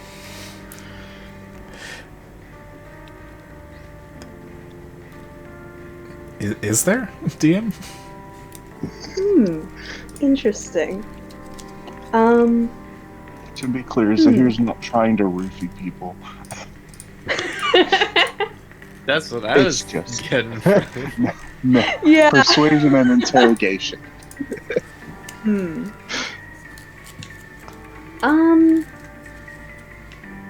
Dream Lily has a reputation for making the imbiber a little bit less guarded with their words, and pretty of a friendly disposition towards everyone around them. Puts you in a good place. I was looking for charm effects without spellcraft. If Wilman... Oh, go ahead. I suppose Dream Lily here fits that description. Well, thank you for letting me know. I wouldn't want you to think me of ill repute, but I prefer to avoid violence where necessary, and if that requires a little extra material components, then I think for the service of the greater good, perhaps we could utilize that. Fair, but discretion. Oh, of course, I have all of you to keep me on the straight and narrow.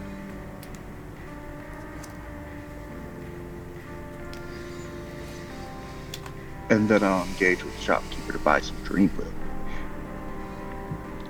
Okay.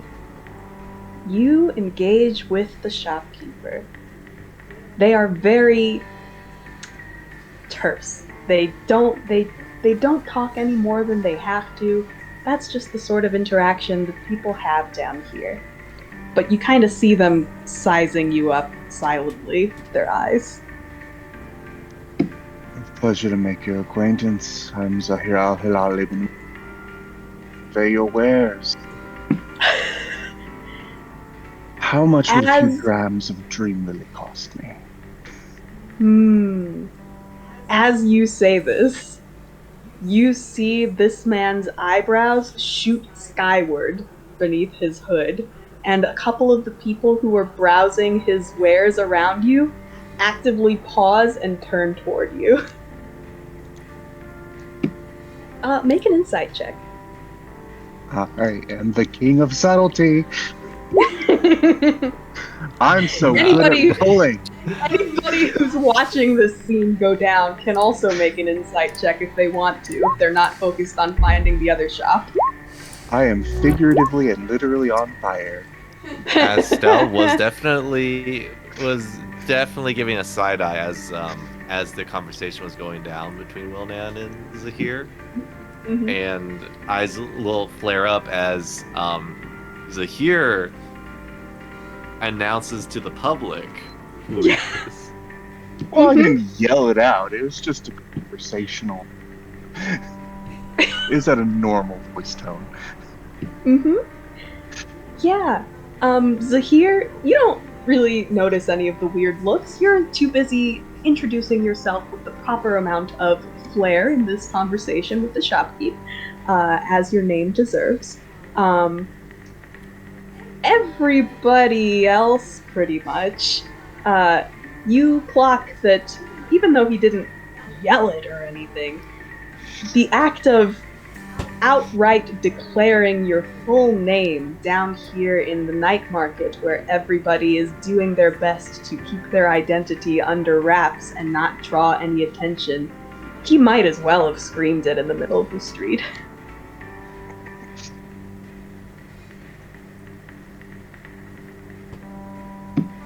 But What? the shopkeep... Go ahead.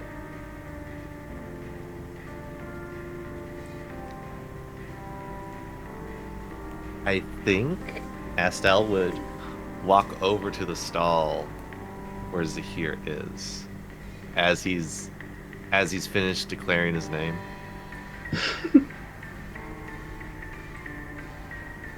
And put a hand on his shoulder.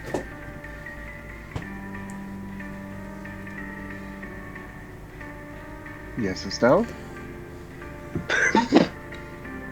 More looks.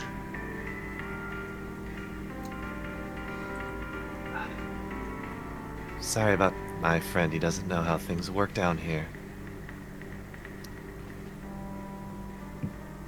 Shopkeep gives a crooked little smile. I mean, that's pretty clear. Got a discerning eye, though, Mr. Zahir al-Hilal ibn Usman Muhi. As he perfectly recites your name immediately. And Zahir lights up. An absolute pleasure, yes. So, as I would say, Dream Lily? Dream Lily. Discerning eye indeed. A place of opulence and luxury, perhaps, could always do with a bit of this particular substance. So he kind of takes out some of the Dream Lily from its little case on his display rack, and it does indeed just look very similar to regular lily blossoms, although the color is unique, as it kind of fades from white to pink to purple at the tips.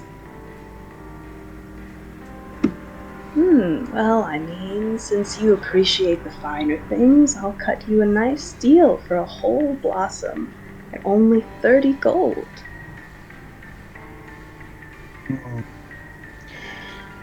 I don't suppose you could discount it further for a first-time customer. I would love to come back. Roll a persuasion check. I am so good at this game.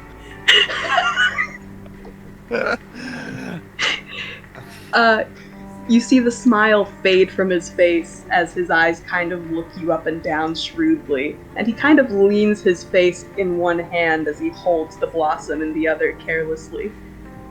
You know, you struck me as more of the kind of person who is appreciative of the finer things and the proper price for them, as anything less is just disrespectful, isn't it? Maybe I misjudged you, Mr. Muhi. Oh, very well. Take your coin. You can't fault a man for a good bargain seeking.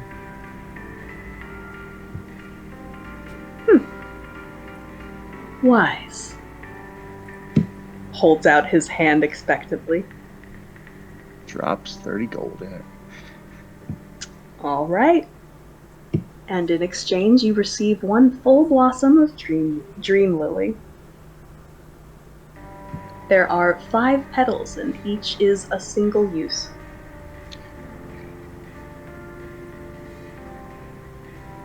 Pleasure doing business with you. Enjoy your time in the night market with your friend Estelle. As he glances up towards Estelle, knowingly. Thank you. I believe we will. Pleasure. And almost like half dragging Zahir from the stall. You both feel eyes on the back of your heads as you leave.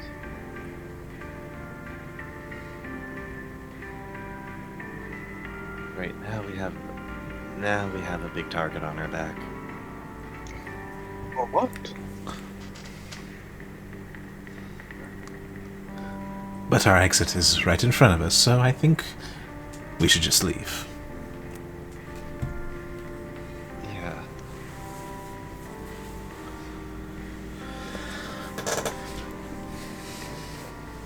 Okay. In any case, after this little stumbling block, but one that procured you an interesting substance, Asher, you were also able to find the other shop, which is the Port's Bounty, which is actually a stone shopfront, just a little bit across the way from the Cloud9 stall. Seems like it's specializing in imported goods. All sorts of advertised as second-hand goods from all sorts of nations across the Sea of Fallen Stars. And in between these two shops, there is indeed an alleyway that goes back into an unlit part of the market. Doesn't have any colored lanterns around it.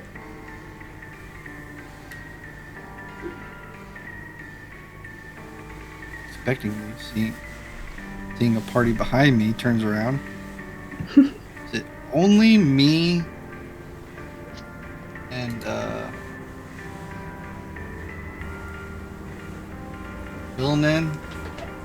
Hmm? Is it just us two in this alleyway right now, or? Chivato was also there, I think. Yeah. Well, Wilnan was witness to the Zahir thing. Okay. You've lost a significant chunk of your followers as you glance around and see them back towards the stall that you had been passing. You are also able to see people around them looking at them. Well, turning around and only seeing V here, and kind of looking past him, seeing the group. Why are you the only one behind me?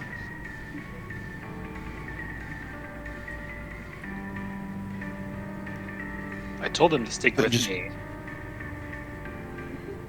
Great. This group listens to orders real well. He's just going to, like, as quiet as possible, but as loud as possible as well, like,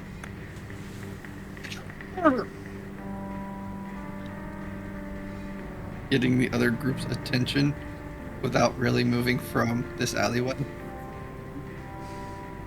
I couldn't even hear what you said. No, it cut off. It was just like yelling, like, "Hey, get over here now!" Very subtle. As Estelle, you were in the process of dragging Zahir away, you are able to see Asher's semi-frantic signals. And you see her not like beelining it towards you, but like like heading in the direction and still slightly dragging Zahir. There's certain ways of doing things in places. That's what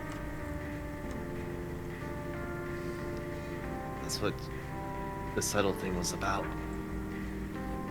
What do you mean?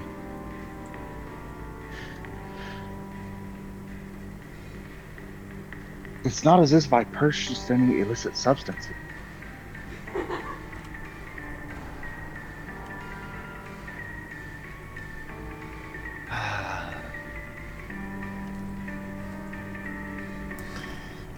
And eventually making it to the alleyway. That about. Yeah, probably understood. Stick close, find the where we need to go, and get the hell out of here. Zahir was in the middle of announcing everyone his identity, also mine, to the market. It is polite to know who you're dealing with when you're making a financial transaction. Up there it is. Yeah, you're here, but down here you could have just been like, "Hey, my name's Z." Hey, go with it. But that's not my name.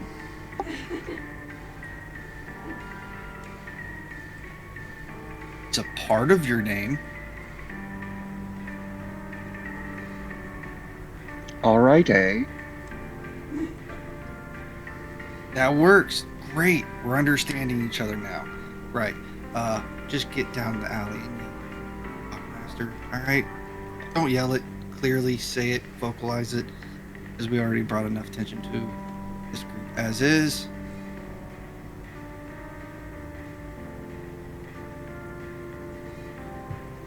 Okay.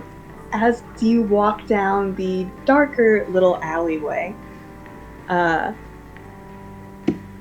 it is pretty long, and the lights of the colorful lanterns behind you begin to kind of fade a little bit. Eventually, you do come to the end of it. It's a dead end. It just ends in this stone wall, but as Silver described, on the wall there is a pretty big splotch of discolored stone. Looks almost like it's been stained with some liquid. Looks a little bit gross and crusty, to be honest.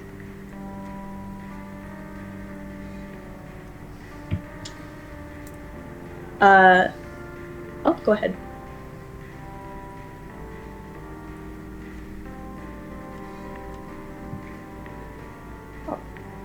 Huh? Sorry, were you going to say something, Nick?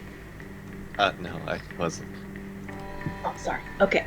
But yes, as you make your way through the dark towards this dead end, did you say that you do say the activation word? Why would we not? Okay. You say in a loud-ish, clear voice, Dockmaster. Nothing seems to happen.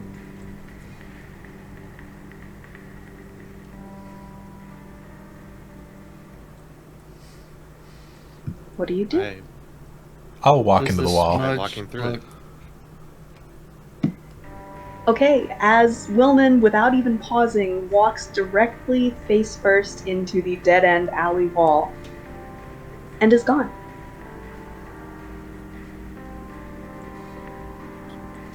Shuffle in, as Sal will walk into it.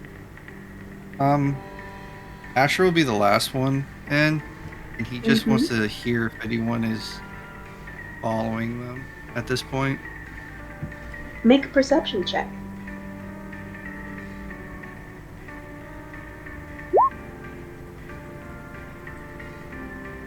As everyone is shuffling forward through the wall, Asher, you pause and look back down the alley, straining your ears.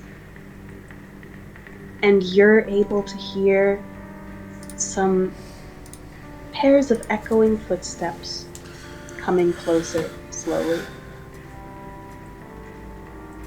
All right. They're not in sight yet, though. No. Fuck 'em. He's just gonna toss down caltrops and quickly go through the wall. Okay. Leaving behind a nasty surprise for anyone who might have been following you. You all head directly into this gross-looking wall. And into the next stage of your trip. Shall we end it there for this time, or do you want to keep going? I think the cutoff is... Was the cutoff this coming hour, or was it the next one? I think the hard cutoff was the next hour. Oh, it's the next one? Okay. Do you guys want to keep going, or do you want to call it a night? I'm going to keep going. More, please. Here wants to give his name to everybody. Yeah. Remember to take your Say shot. my name.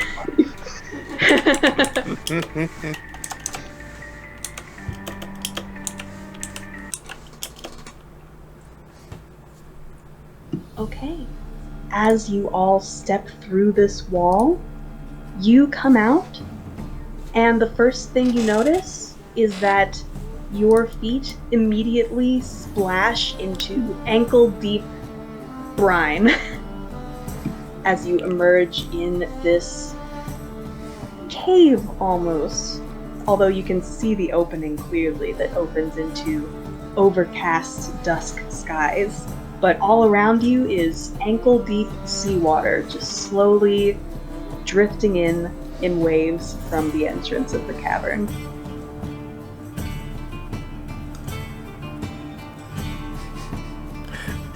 Wilnan goes to the quickest dry spot. Good luck, as the nearest dry spot is a pretty small-sized boulder that just happens to be sticking up maybe 15 feet away. Does Wilnan awkwardly perch on it? Yes. Okay. You all see Wilnan make a beeline for the nearest small rock to perch on. Not the biggest fan of water. Just don't want it to get soaked into my boots. It's terribly hard to get water out of your socks. Even with magic.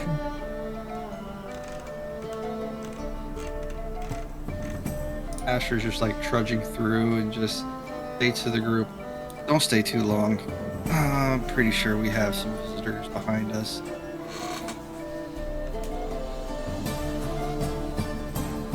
Huh?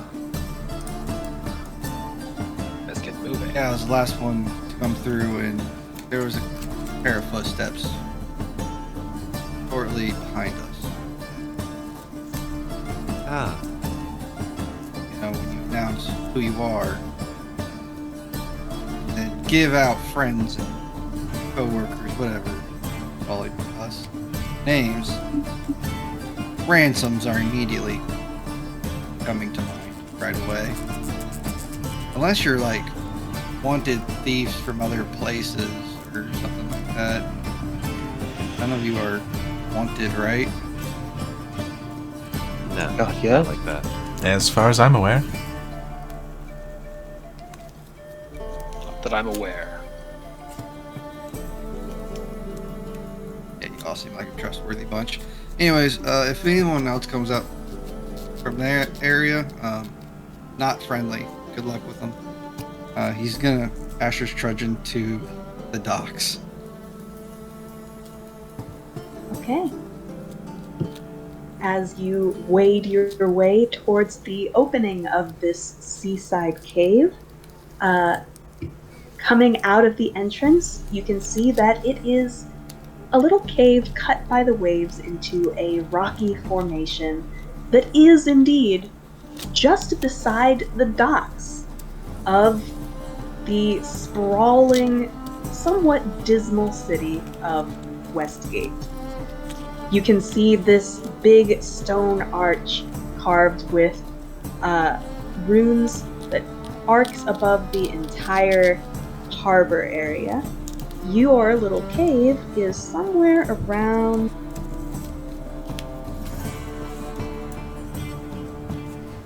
there.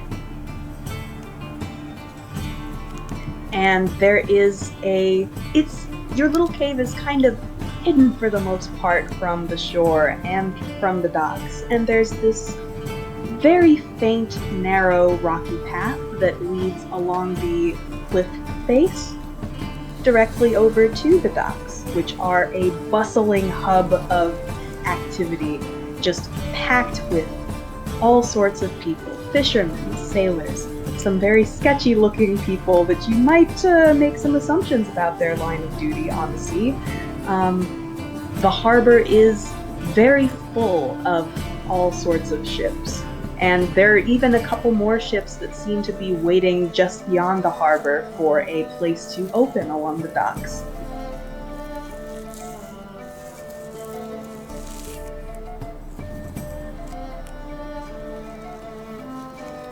Watch your step, the pathway's narrow.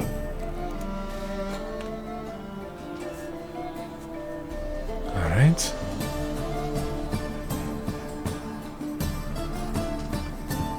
As you're all emerging from this seaside cavern and into the dock area, please roll me one more group stealth check. You do still have Pass Without a Trace, as I believe it lasts 10 minutes, right? Lasts for an hour. An hour, absolutely, easily still have it. Ooh, Great roll going here. ooh, ooh. I mean, we got plus 10. Ah.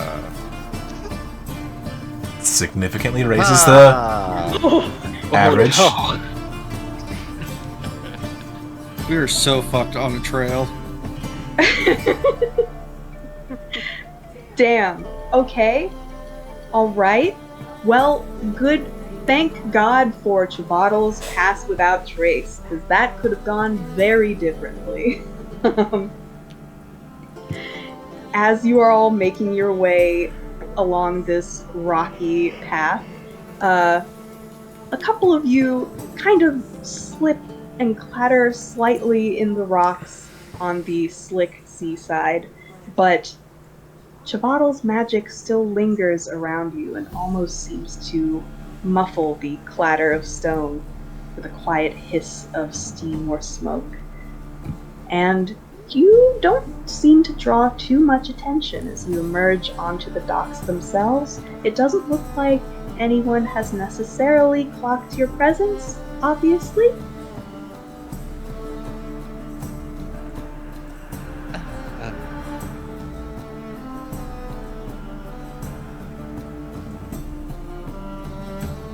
Yeah, we better hurry.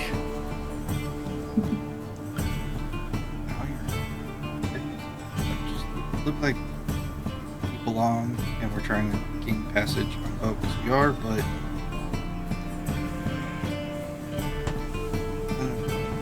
I guess you could kind of pass as dock hands, maybe. Mercenaries, kinda. Here you're way too you're dressed way too nice.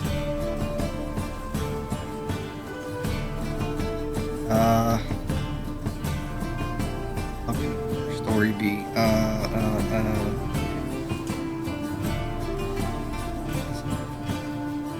But to here, we're your bodyguards and you're looking for travel to our destination.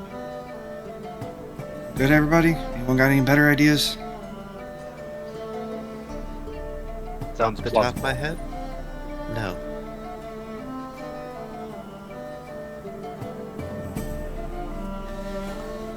Okay, 3 bodyguards and a cook, since obviously Lilnan loves food. We could kind of barter that into passage. You can cook for the ship. Some our food and most of theirs, hopefully. Sounds like a good way to lower whatever the price might be. Alright. Who's a good people person? I sure as shit am not.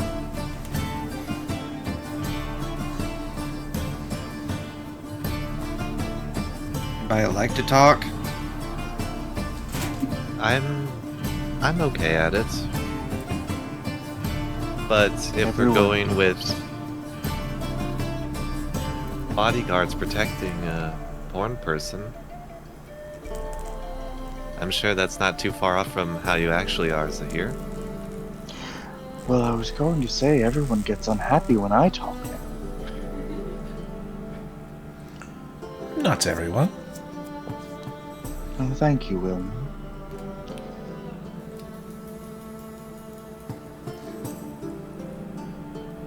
But if someone needs to, I can.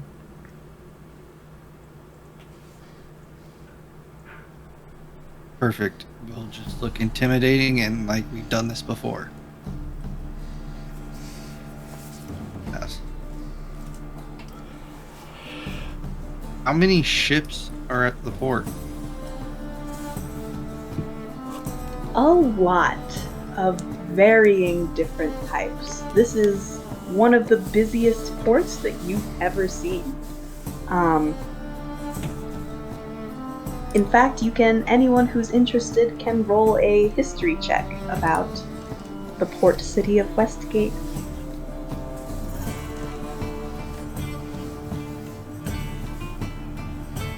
But in general, there are all manner of ships here. You see some basic, kind of rickety-looking fishing vessels.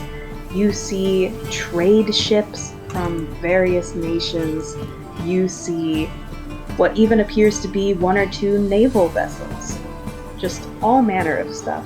And with the 17 history check, you are well aware that Westgate, while it is known as being one of the shadiest and most corrupt cities on the Dragon Coast, it is also the most prosperous and has the most wealth there, though it's definitely not spread evenly across its inhabitants.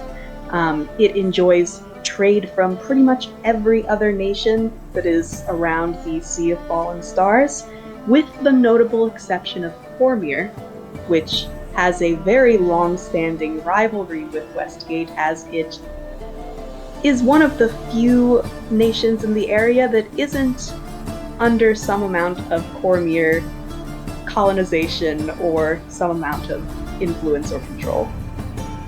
Westgate prides itself on being free from any outside influence. So there are ships here from everywhere.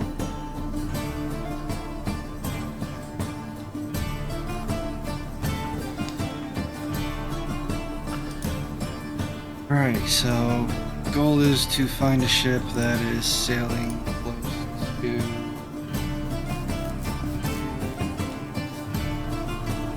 which one did we decide on that we're going to? Samir, or was it him and Pith?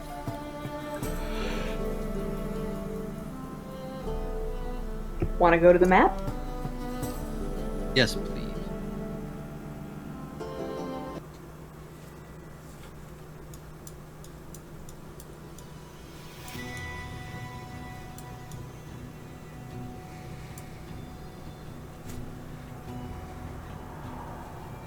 So as a reminder, you are currently here in Westgate. Your final destination is in Sespec, specifically the capital of Gorm-Patar.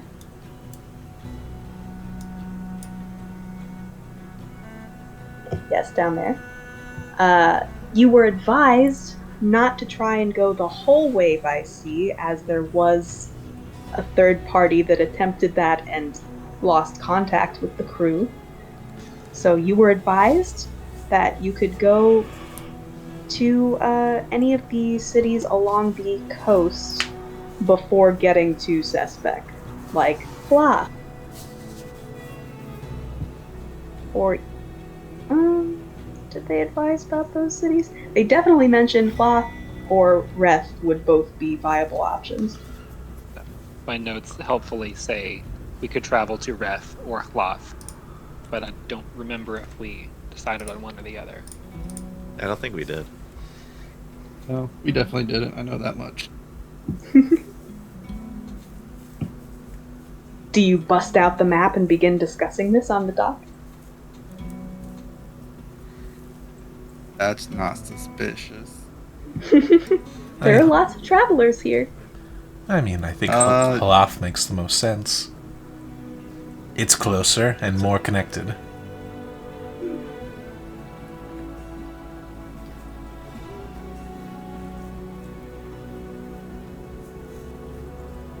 Yeah. Halath makes sense.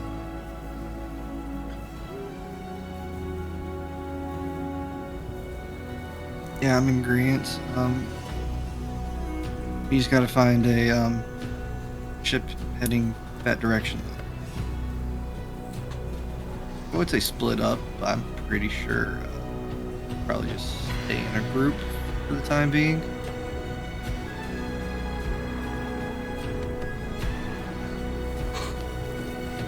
Makes sense for bodyguards to stick with the person that they are guarding.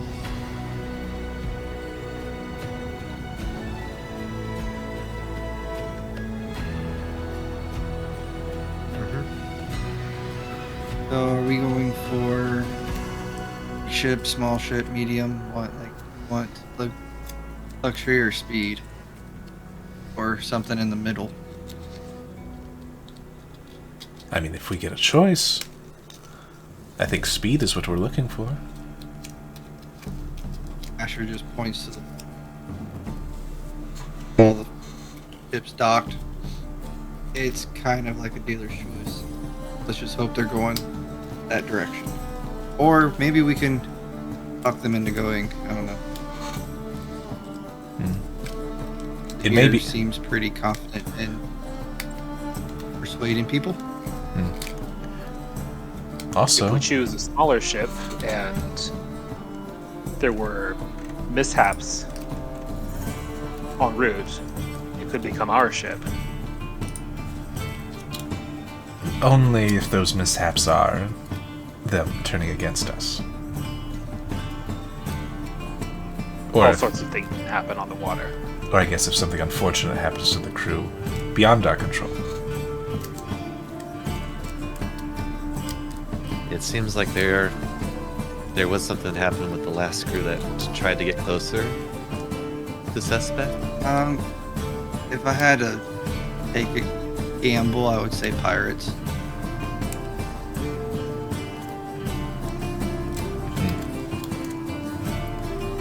If Fallen Stars is kind of known, or having a few groups of pirates out there. Right. Also, it may quicken our All trip would be to... nice, but It may quicken our search if we actually find the dockmaster. They might know where some of these ships are going.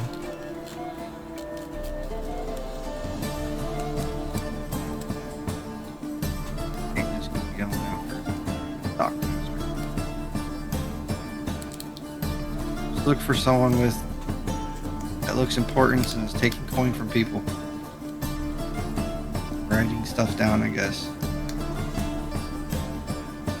You're actually.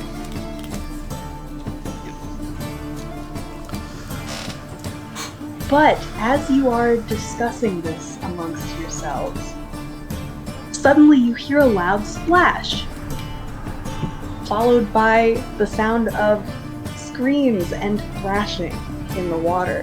As you look over and you see that by the entrance of the docks, it looks like there is a child, a young boy, no more than maybe 10, who seems to have fallen into the harbor and is thrashing around desperately. Help! Help! Oh, I can't swim! Help me! Willen runs over. Estelle runs. Okay, who's reacting? Who's doing stuff? At the Estelle moment- runs. And Wilman. Zahir runs with them. Okay. Javadal and Asher, what are you doing in this moment?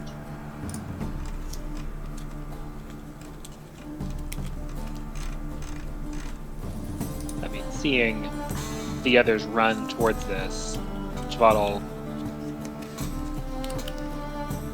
goes in the same direction, but doesn't seem to be that hasty. Mm-hmm. So Asher is going to walk side by side to Jabottle. Observe the other three running over there and seeing what they're going to be doing. Just looks over at Jabottle and goes, so... It's screaming. Not that important to you?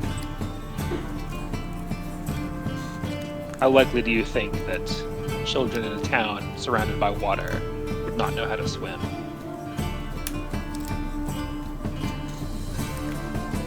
Well, it's not like a pond or a lake. The ocean, so... Does Riptides, currents... Can't be good for them. water look perilous?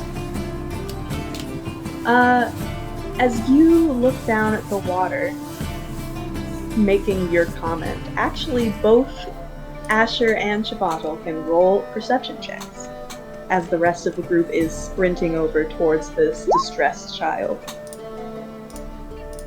Placid ocean, just not moving at all.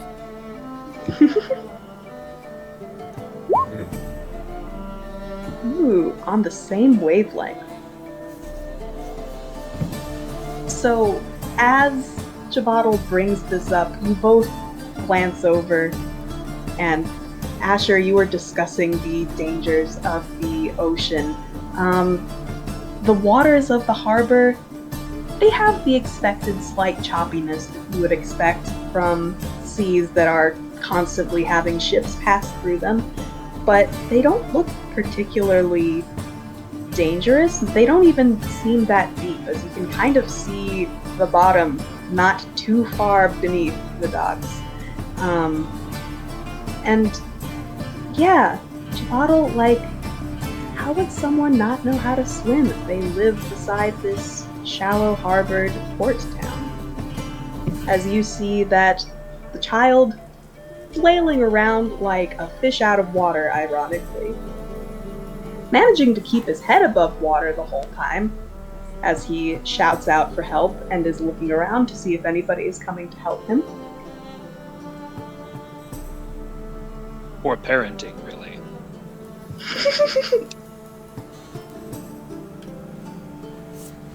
Yeah, I mean, can't disagree with you there. Granted, I'm a landlocked type of guy. Trails, forests, do that all day. I'm not much for the ocean. No, you're not wrong. But I also, we have to do an inside check to see if the kid is playing a part. You can do one if you want.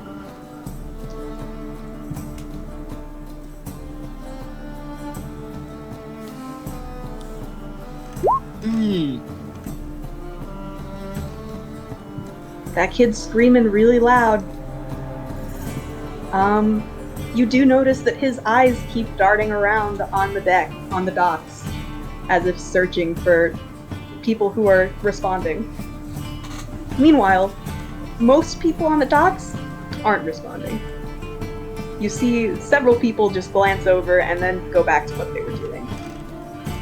Except for your three companions who are sprinting in his direction. And in this moment, what are you guys doing?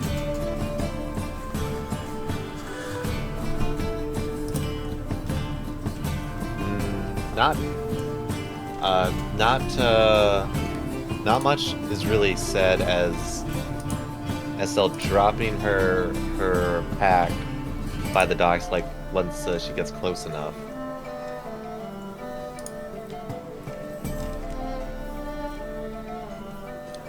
Yeah, as we hit the edge of land, Zahir stops and realizes, oh, I cannot swim.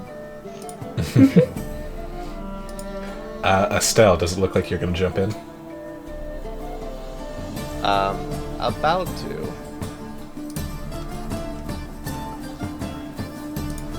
If you grab them, I can help them up onto the dock. Gives you a nod.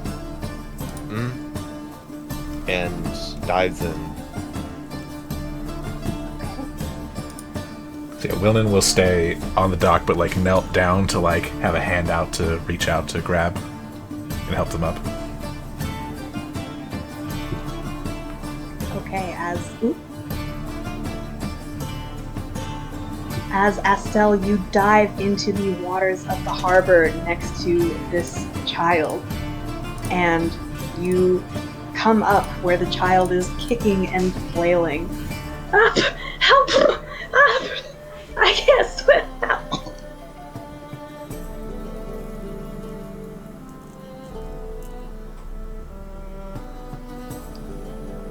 And tries to grab a hold of him. Okay. You put your arms around this child, and he stops struggling as much in the water. You got him. As you try to stay afloat with him. Are you gonna try and help him up towards Wilnan? Yes. Wilnan said he had something for this. I have a hand. Yeah.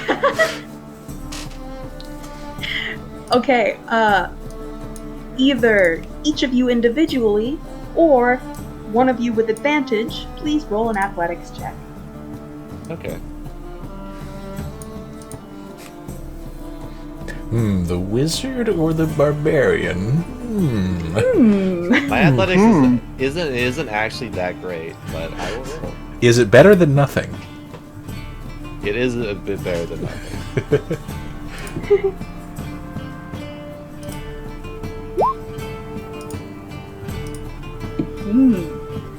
Yeah, what an 11. I have a little something up my sleeve. Would that help?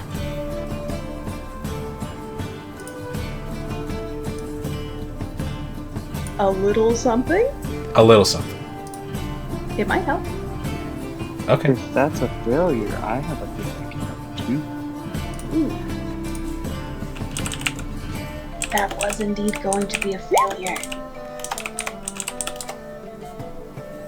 Add a d4. A D4, you say? What does a 12 get me? Damn. Well, a 12. As Astel is kind of struggling in the water with the weight of her armor and the weight of this child in her arms, kind of dragging her down towards the bottom. She's at this point kind of struggling to even keep herself above water.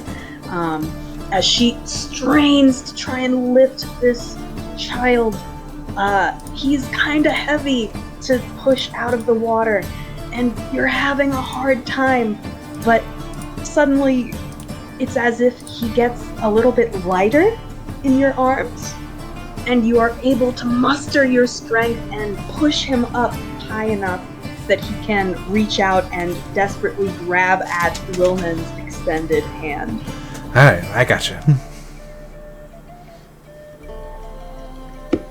As you, working together, kind of push and pull him out of the waters of the harbor, though Astel, you are having a rough time of it as well. Yeah.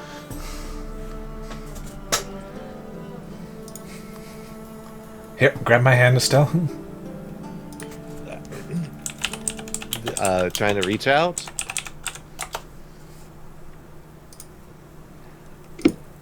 Okay. Is it... Am I able to pull myself out, or am I still having trouble? Astel and Wilnan, one more athletics check.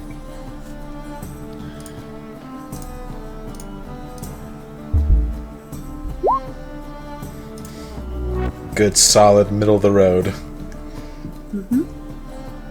And with the strength you are exerting, you feel like it honestly probably wouldn't be enough to lug Astel with her heavy armor out of the harbor.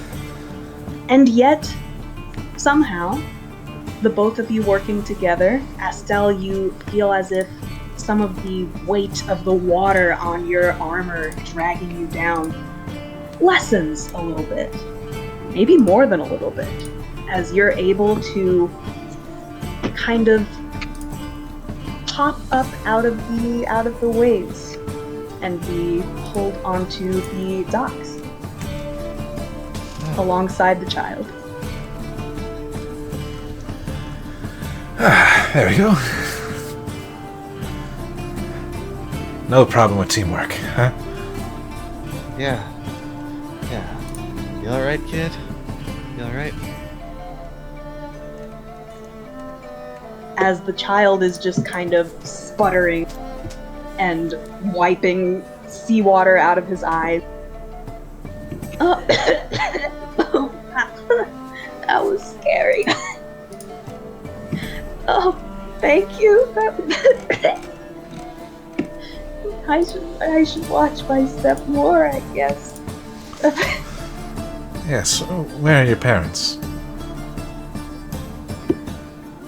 They were in the market, so I came to get some fish. I just want to go home now and change. Well, let me make it at least not so unpleasant. I will prestidigitate him dry. Kind of blinks at this and gives a small smile. Oh, that's a little better. Thank you. That was nice. Thank you. Yes. Kind of starts digging in his pockets. My mom told me that if someone does something nice, I should give something to them. That is unnecessary. Really?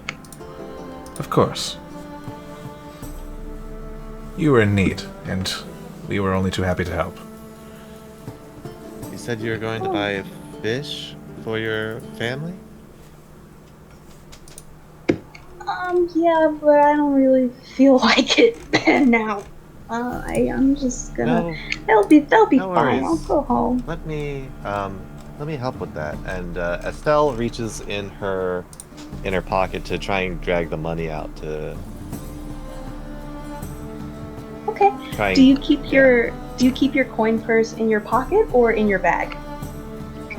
So it was in the little coin purse, and when they went to the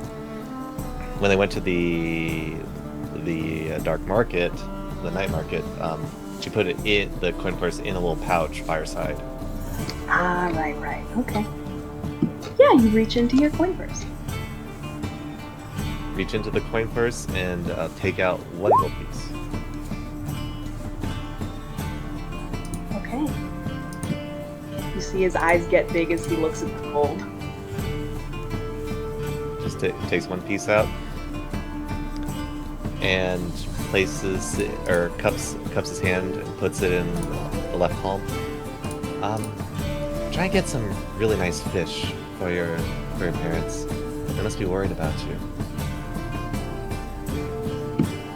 He gives you a big toothy grin as he accepts the coin. Oh, I'm gonna get the best fish. This is gonna be great. Thank you. Okay, I'm gonna go home now. Bye. And he immediately hops up like he's on springs and runs off down the dock.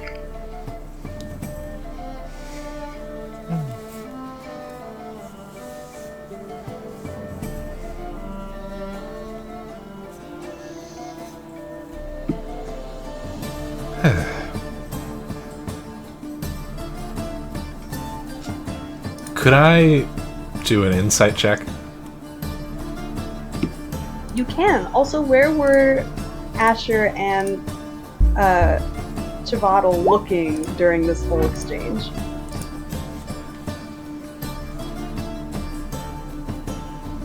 I feel like Asher would be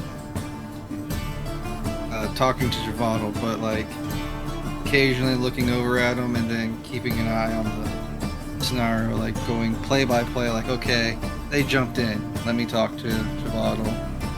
Look back over. Kids up. Talk back to Javadal. Then oh, They're paying the kid.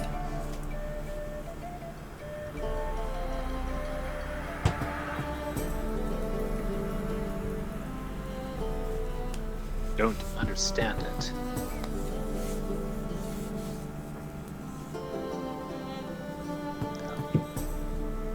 Wilnan, that kid was really happy to get that gold. Looks like you guys made his day on top of saving him. Mm-hmm. I bet. Well, good As job done Giovanni here. and Asher is walking to the other three. Asher looks over at Giovanni and goes, so, or kind of like leans over while keeping eyes on the group. So you say, am I saying this right? I don't know. Like, is it GIF? GIF? How do you say it? Well, the name for the race is Gith. I am Gith Yankee. It's more of a. The other ones are traitors. Not worth talking about. Well, to be fair, I didn't know there were multiples because I didn't even know there was a singular one. I've never really heard of you. I thought you were just talking like you're part of your tribe or something, not like an entire race of people. And you're saying that at that age, they just drown or learn to swim? Like you just throw them into the water and go, good luck?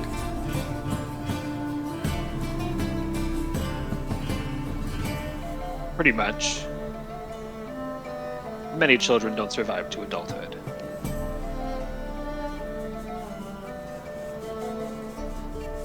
I would say probably more are killed in fights with each other than by things like drowning.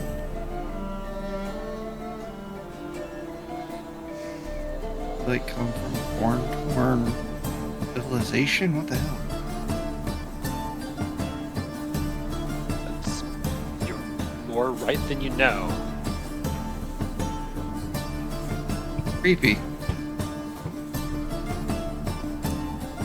But as we're approaching, but more importantly, a bigger question is, and hopefully we made it to the group by this time. Asher just looks at the three and go, "Why'd you pay the kid that you saved?"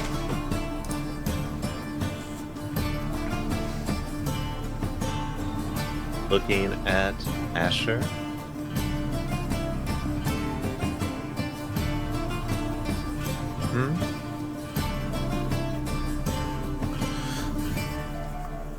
We're the only three that ran to the child.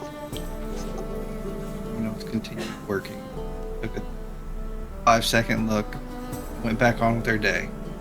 That right there is kind of a tell of this either happens a lot or something else is afoot. Didn't even stop to take notice.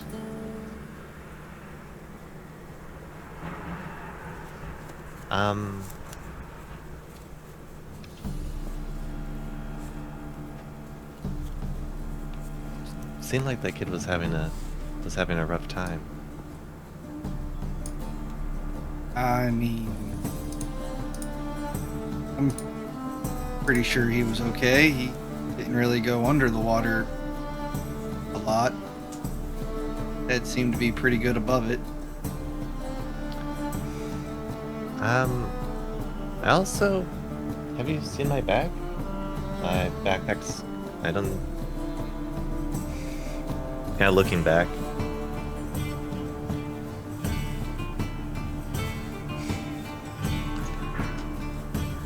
Yeah, pretty sure he just gotta love kids.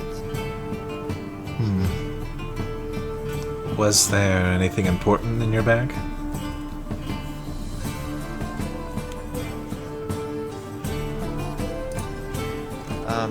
Nothing too much. Just the rations and the rope and the water skin and the bedroll. Everything you need when we're on the road after camp.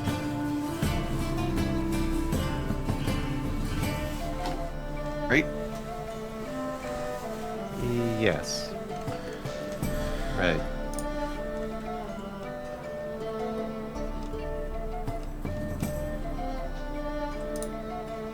Try and find them for you, but you guys have to get our travels sorted out while I do this.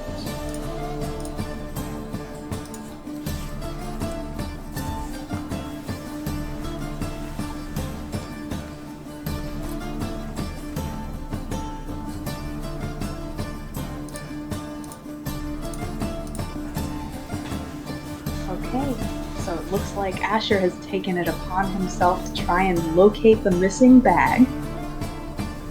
Anyone going with him, or is everyone else trying to figure out travel arrangements?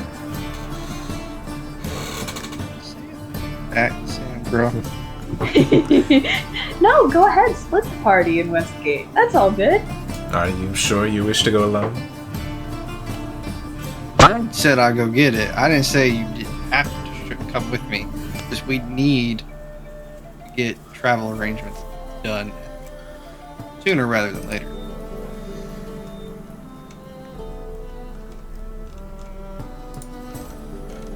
I mean, you three saw the child, so but Zahir wants very confident he can gather passage.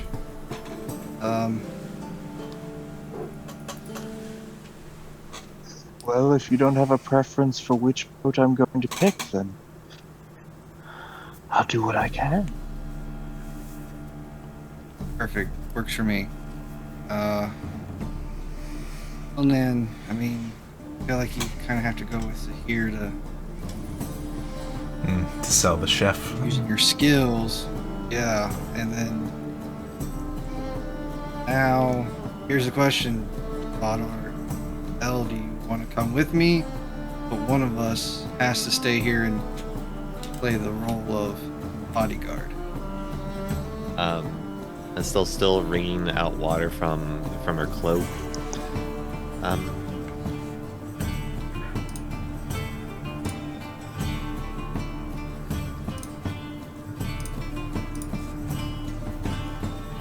Oh, let me get that. Not really sure. I think it depends on how you want to play it.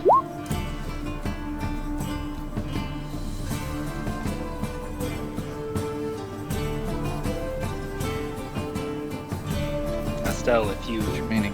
go with him, then I think it's much more likely to go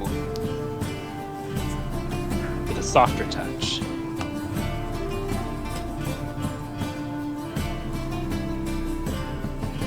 On the other hand, if you want me to help deal with it, then it may go differently.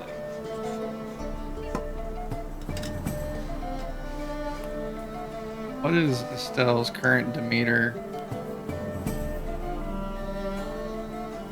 Current visually? demeanor. After the prestidigitation dried up, or you would see a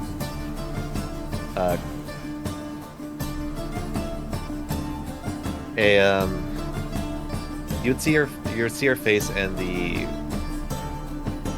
strange colored, the opal colored crystal look on parts of her hair and face.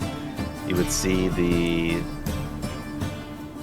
scale, this like scale mail, and the weird purple like sigils around the cloak.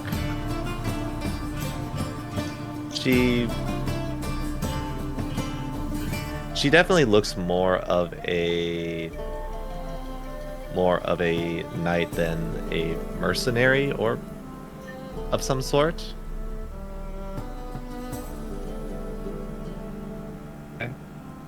Asher's gonna look at Zahir.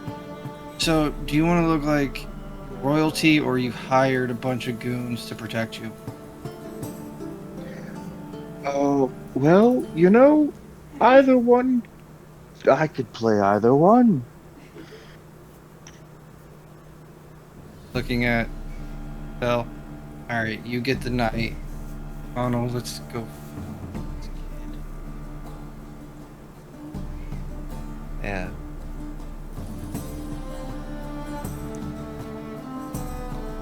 Just keep in mind, the child is likely hungry, even if they tried to trick us.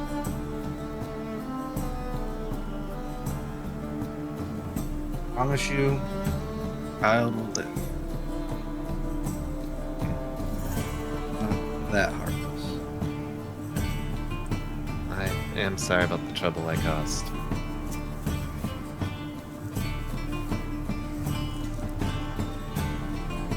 Everyone in the group will learn a valuable lesson. We just did this time, and now we have to go get back your belongings before beat him and all his friends.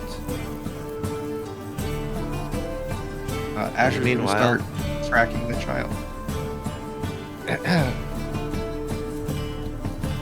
My lord, shall we hunt for that boat? Looking over to So Zahir. we shall. Let us be off.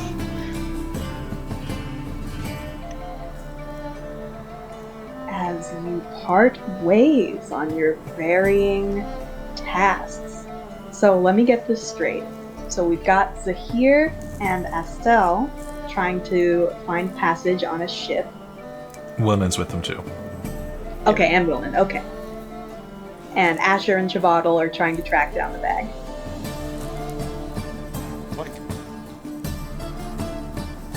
Okay.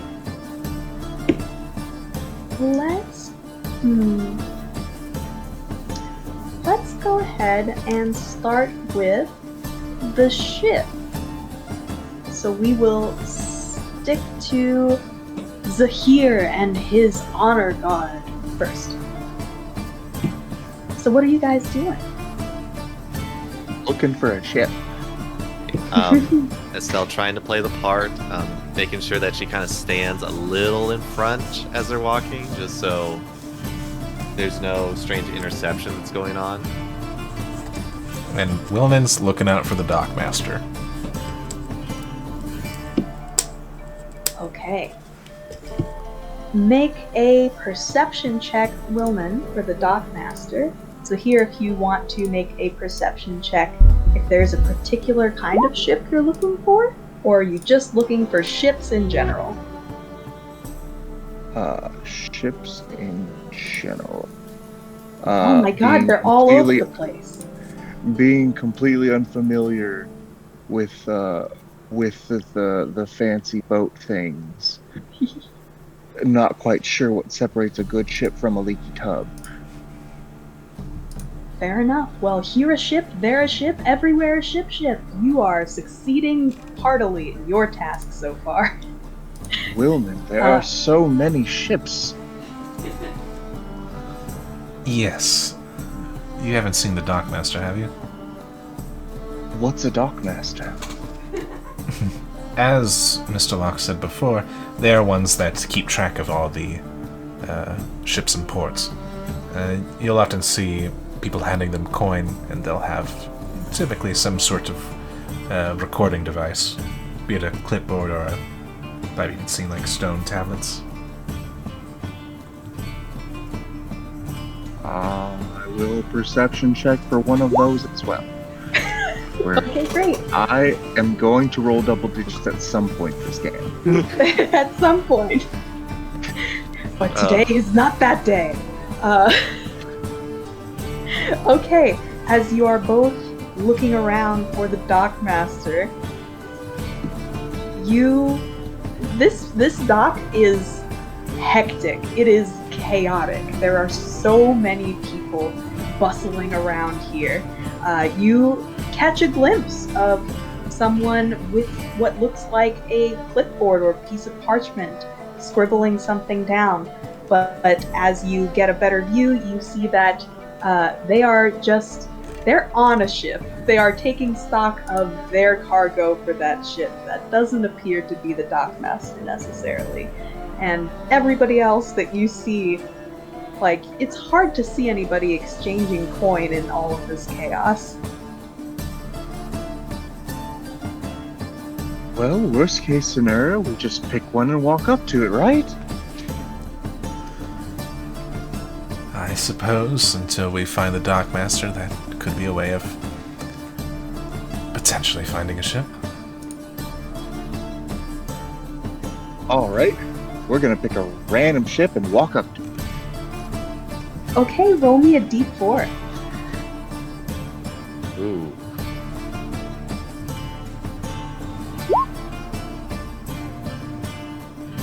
Okay. You pick a random ship and walk up to it. As you stride down the busy docks, you see that there is a ship that is currently in the process of, it seems, getting ready to set sail and ship out. It's a medium-sized vessel. Looks hard to really gauge its condition if you don't know much about ships. If you do, maybe it looks a little bit worse for wear. But yes, there is an older man who is kind of setting some nets on the side of the ship, kind of glances over his shoulder towards you as you approach.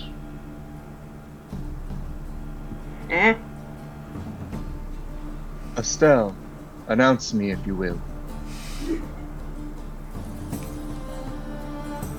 You are in the presence of Zir al-Aili in Usman Mahab.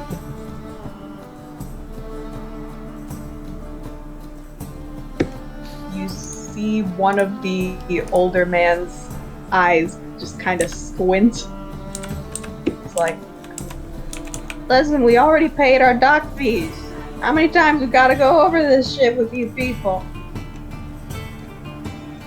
But sir, we're simple passengers looking to chart a course, and we're hoping that this might be the vessel that we are looking for.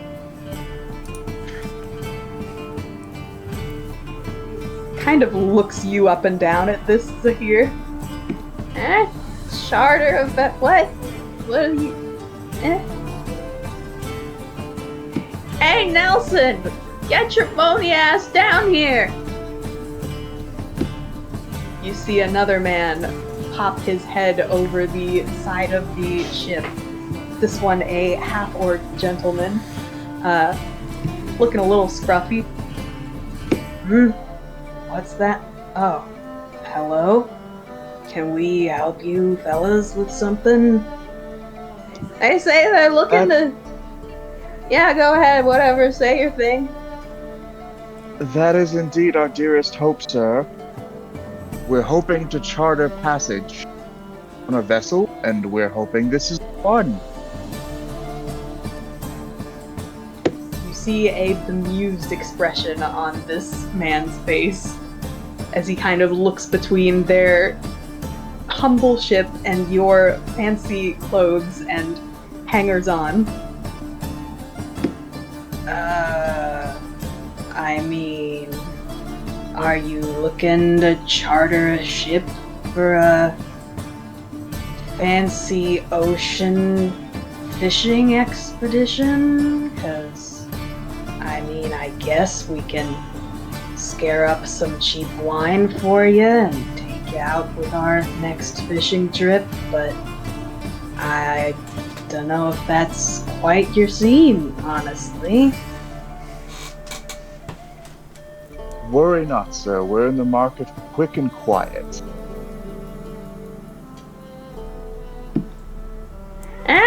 What was that? He said quick and quiet, Jameson.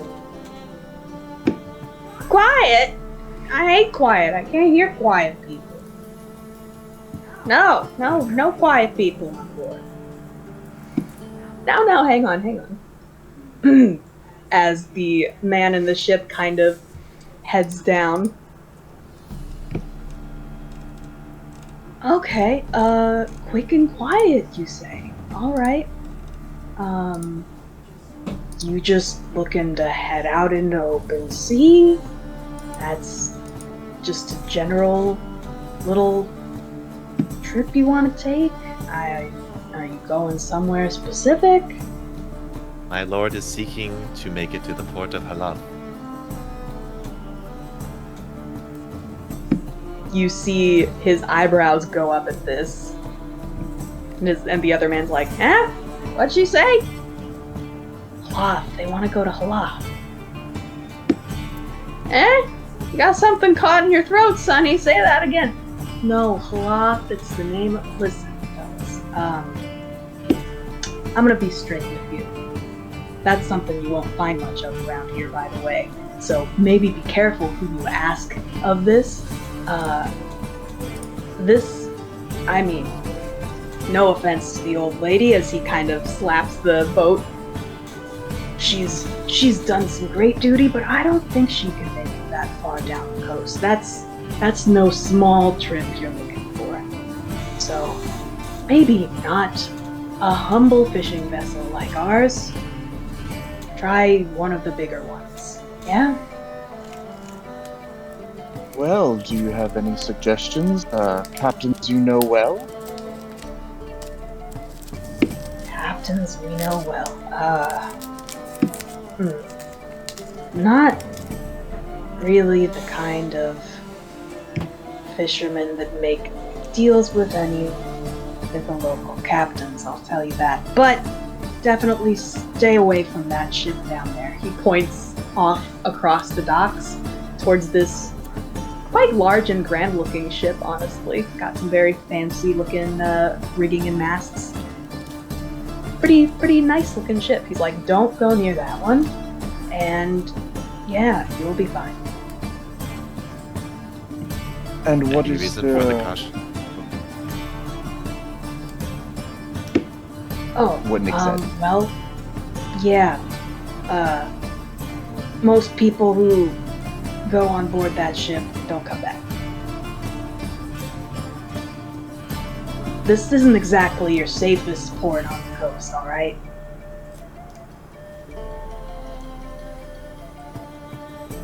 We gathered that. Yeah, and honestly, don't ask too many questions about him either. In fact, don't ask too many questions. Alright, we good?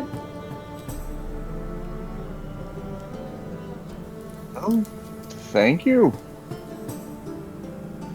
Very well. No problem. Good luck with whatever you're doing.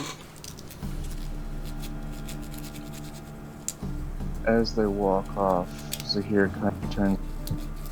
Do you think we should take the boat that he told us not to? I'm sure Chief greatly approved of the boat that had in danger. Their advice seemed earnest. Maybe we save that for last. It does seem that we need a sturdy enough boat to make such a travel, though. Well, I tried one, so now one of you get the pick. Still scanning the boats. What bigger boats are out there that on the docks? Roll a perception check or an investigation if you're taking the time to walk up to each individual boat and inspect it. A quick perception, trying to see. That's a 5. Oh man, there's so many boats. In fact, it's kind of overwhelming how many boats there are. And there are constantly ships coming and going, so there's just a rush of motion in this port. It's kind of a lot for Estelle, honestly. Could I... There are boats of all sizes, though. Could I take the time? Sure.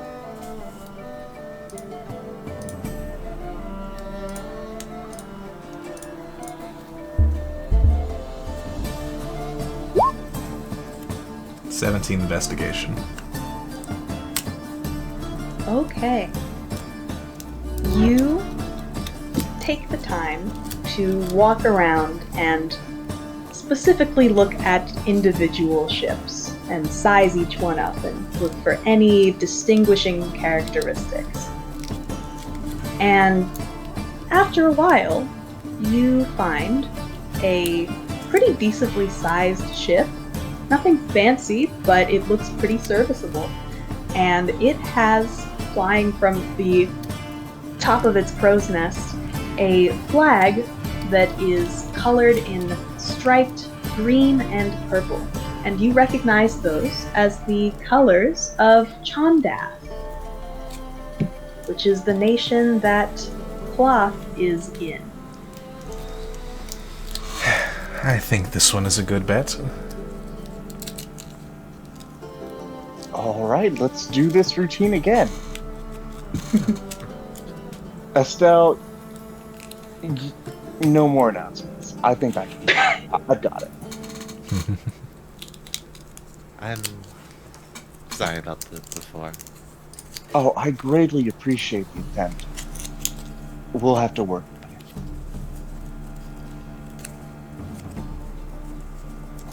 it. As you approach the ship, you see that there are some dock hands currently in the process of loading some crates and barrels aboard. Slowly and laboriously bringing them up the gangplank.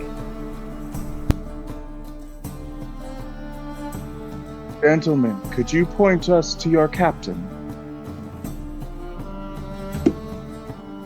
One of them lifts his head, a burly-looking dwarf. He kind of tilts his head and points up toward the ship. Yeah, there you go. The other deckhands kind of laugh a little bit.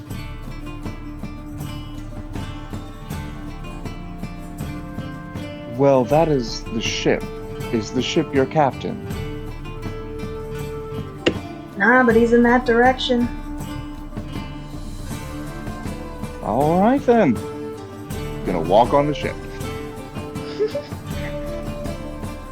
Oh, hey, where you? Whoa, hey! As you kind of just straight up walk past the deckhands who are loading cargo aboard the gangplank.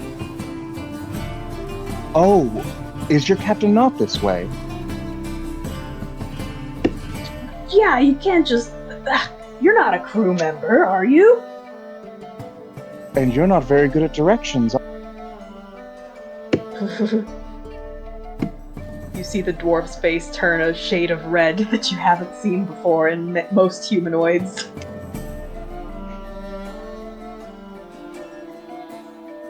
You see one of the other deckhands who's loading cargo pipe up. This one, a somewhat less volatile man, apparently. Do you want us to go get the captain so you can talk with him? Is there some business you got here? Yes. We are looking to charter passage. I'd like to speak to the captain. Thank you. Oh, sure. Well, since you asked nicely, the other deckhand kind of glances at the dwarf whose face gets even redder. Like, yeah, sure, I'll take my break time and go get him for you, okay? Okay. Just kind of like sets aside his barrel, dusts his hands off, and heads off into the ship. Dwarf just kind of glares at you and goes about what he was doing. And after a couple of minutes, the deckhand returns, and with him is an older gentleman with white hair, human, but like distinguished, well put together. And he comes over, he's kind of nicely dressed, kind of leans over the railing of the ship. Yes, was someone asking for me? Greetings, Captain. I am Zahir al-Hilal ibn... These are my companions. We're seeking to chart passage, and we're hoping that you might be able to provide that. Oh, looking to charter this ship, are you? Interesting. Well, a pleasure to meet you. Very well-mannered. I am Captain Westel, and this is my commerce vehicle. Welcome, welcome. I will admit, we normally only carry goods, not so much passengers. Where exactly are you headed, if you don't mind my asking? Hassel? My lord requires travel and passage to Halal. The man smiles a little bit. Oh, to Halaf, huh? Well, admittedly that is not our final destination, but it's along the way to where we are headed, as we are returning home to Chandath. I will admit, though, that our ship is going to be... Kind of glances down at where the deckhands are loading cargo still. A bit full up. Is it going to be the three of you, and that's it? Oh, we are a party of 5. 5. 5. Kind of straightens and folds his arms and starts looking back at the ship and muttering to himself.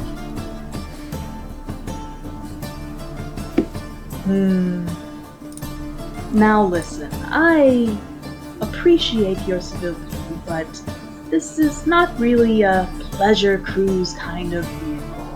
So unless we have additional crewmates coming aboard who can offer up their assistance in crewing this fine vessel, I'm afraid we don't really have too much space for passengers. Have any of you worked aboard a ship before? Not aboard a ship, sir, but I know my way around a kitchen.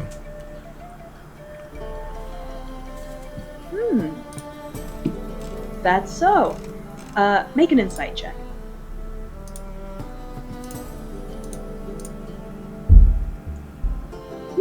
15. At this, as deckhands are continuing to load cargo onto the ship, as you mentioned that you're good in a kitchen, you catch 2 of them trade hopeful glances at each other.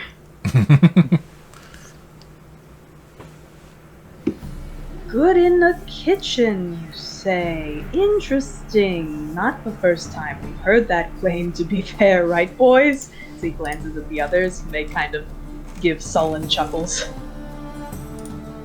Well, of course, I wouldn't expect you to believe me just at my word.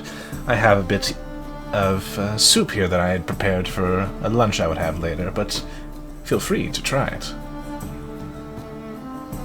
Some more hopeful expressions at this. As I hold out my thermos.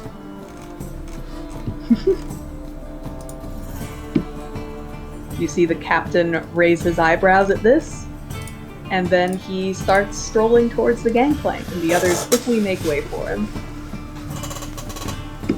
He will reach out for your thermos. I will let him have it.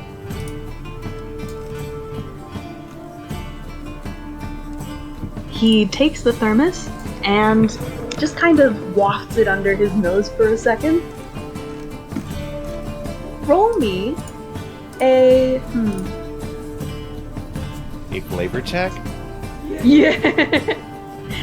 Did we discuss beforehand what skill check it would be for your cook's tools, your chef's tools? We did. Would you like me to roll right. a cooking check? Yes, please roll a cooking check. Well, that'd be 25. Whoo! As this man takes a whiff of the contents of the thermos, you can see from his expression that his expectations are not especially high. But he kind of freezes half waft, and his eyes widen slightly, and he nods. And then he takes a long swig of it. And he slowly lowers the thermos, and his eyes are closed. And there's a very large smile on his face as he kind of swishes it around in his mouth for a moment before swallowing.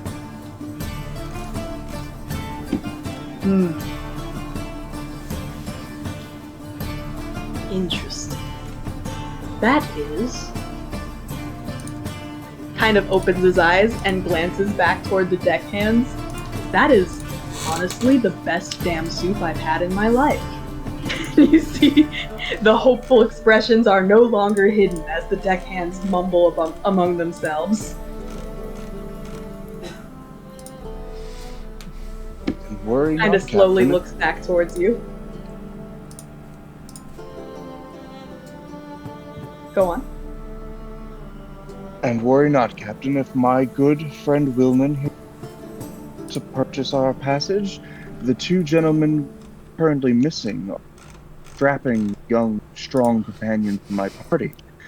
And Estelle here is among the greatest warriors of the Sword Coast, ready to defend the ship should the need arise.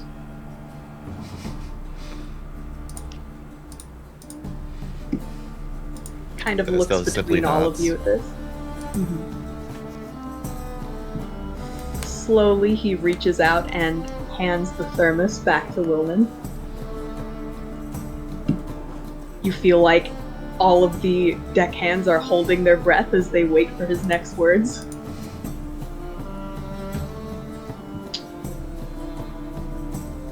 You know, I like the sound of that. 2 gold each for passage, and you work while you're aboard the ship. How's that sound?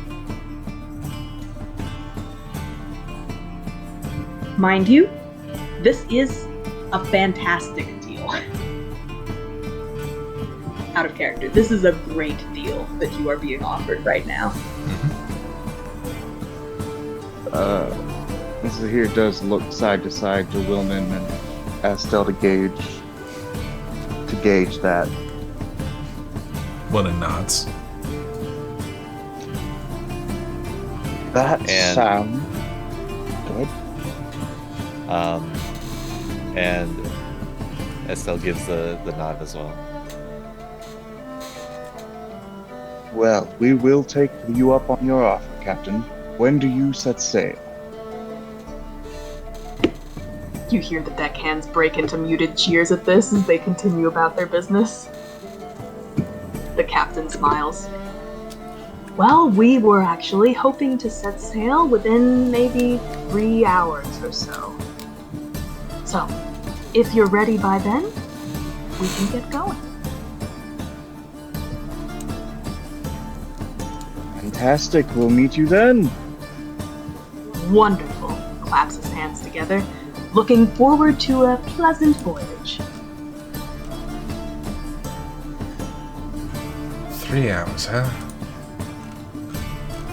Let us As hope you all that's turn our. away. Oh, go ahead. Let us hope that our friends haven't gotten into anything too involved.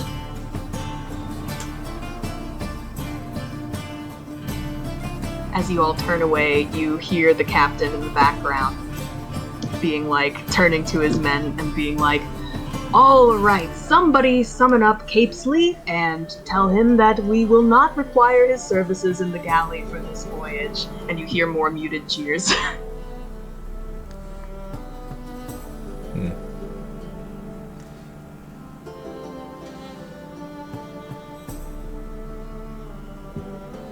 And as you wonder about whether Asher and Shavadal are getting themselves into trouble, that's where we will leave off this time. To be continued. Yeah, answer we is have yes. about. Yay. I wanted to say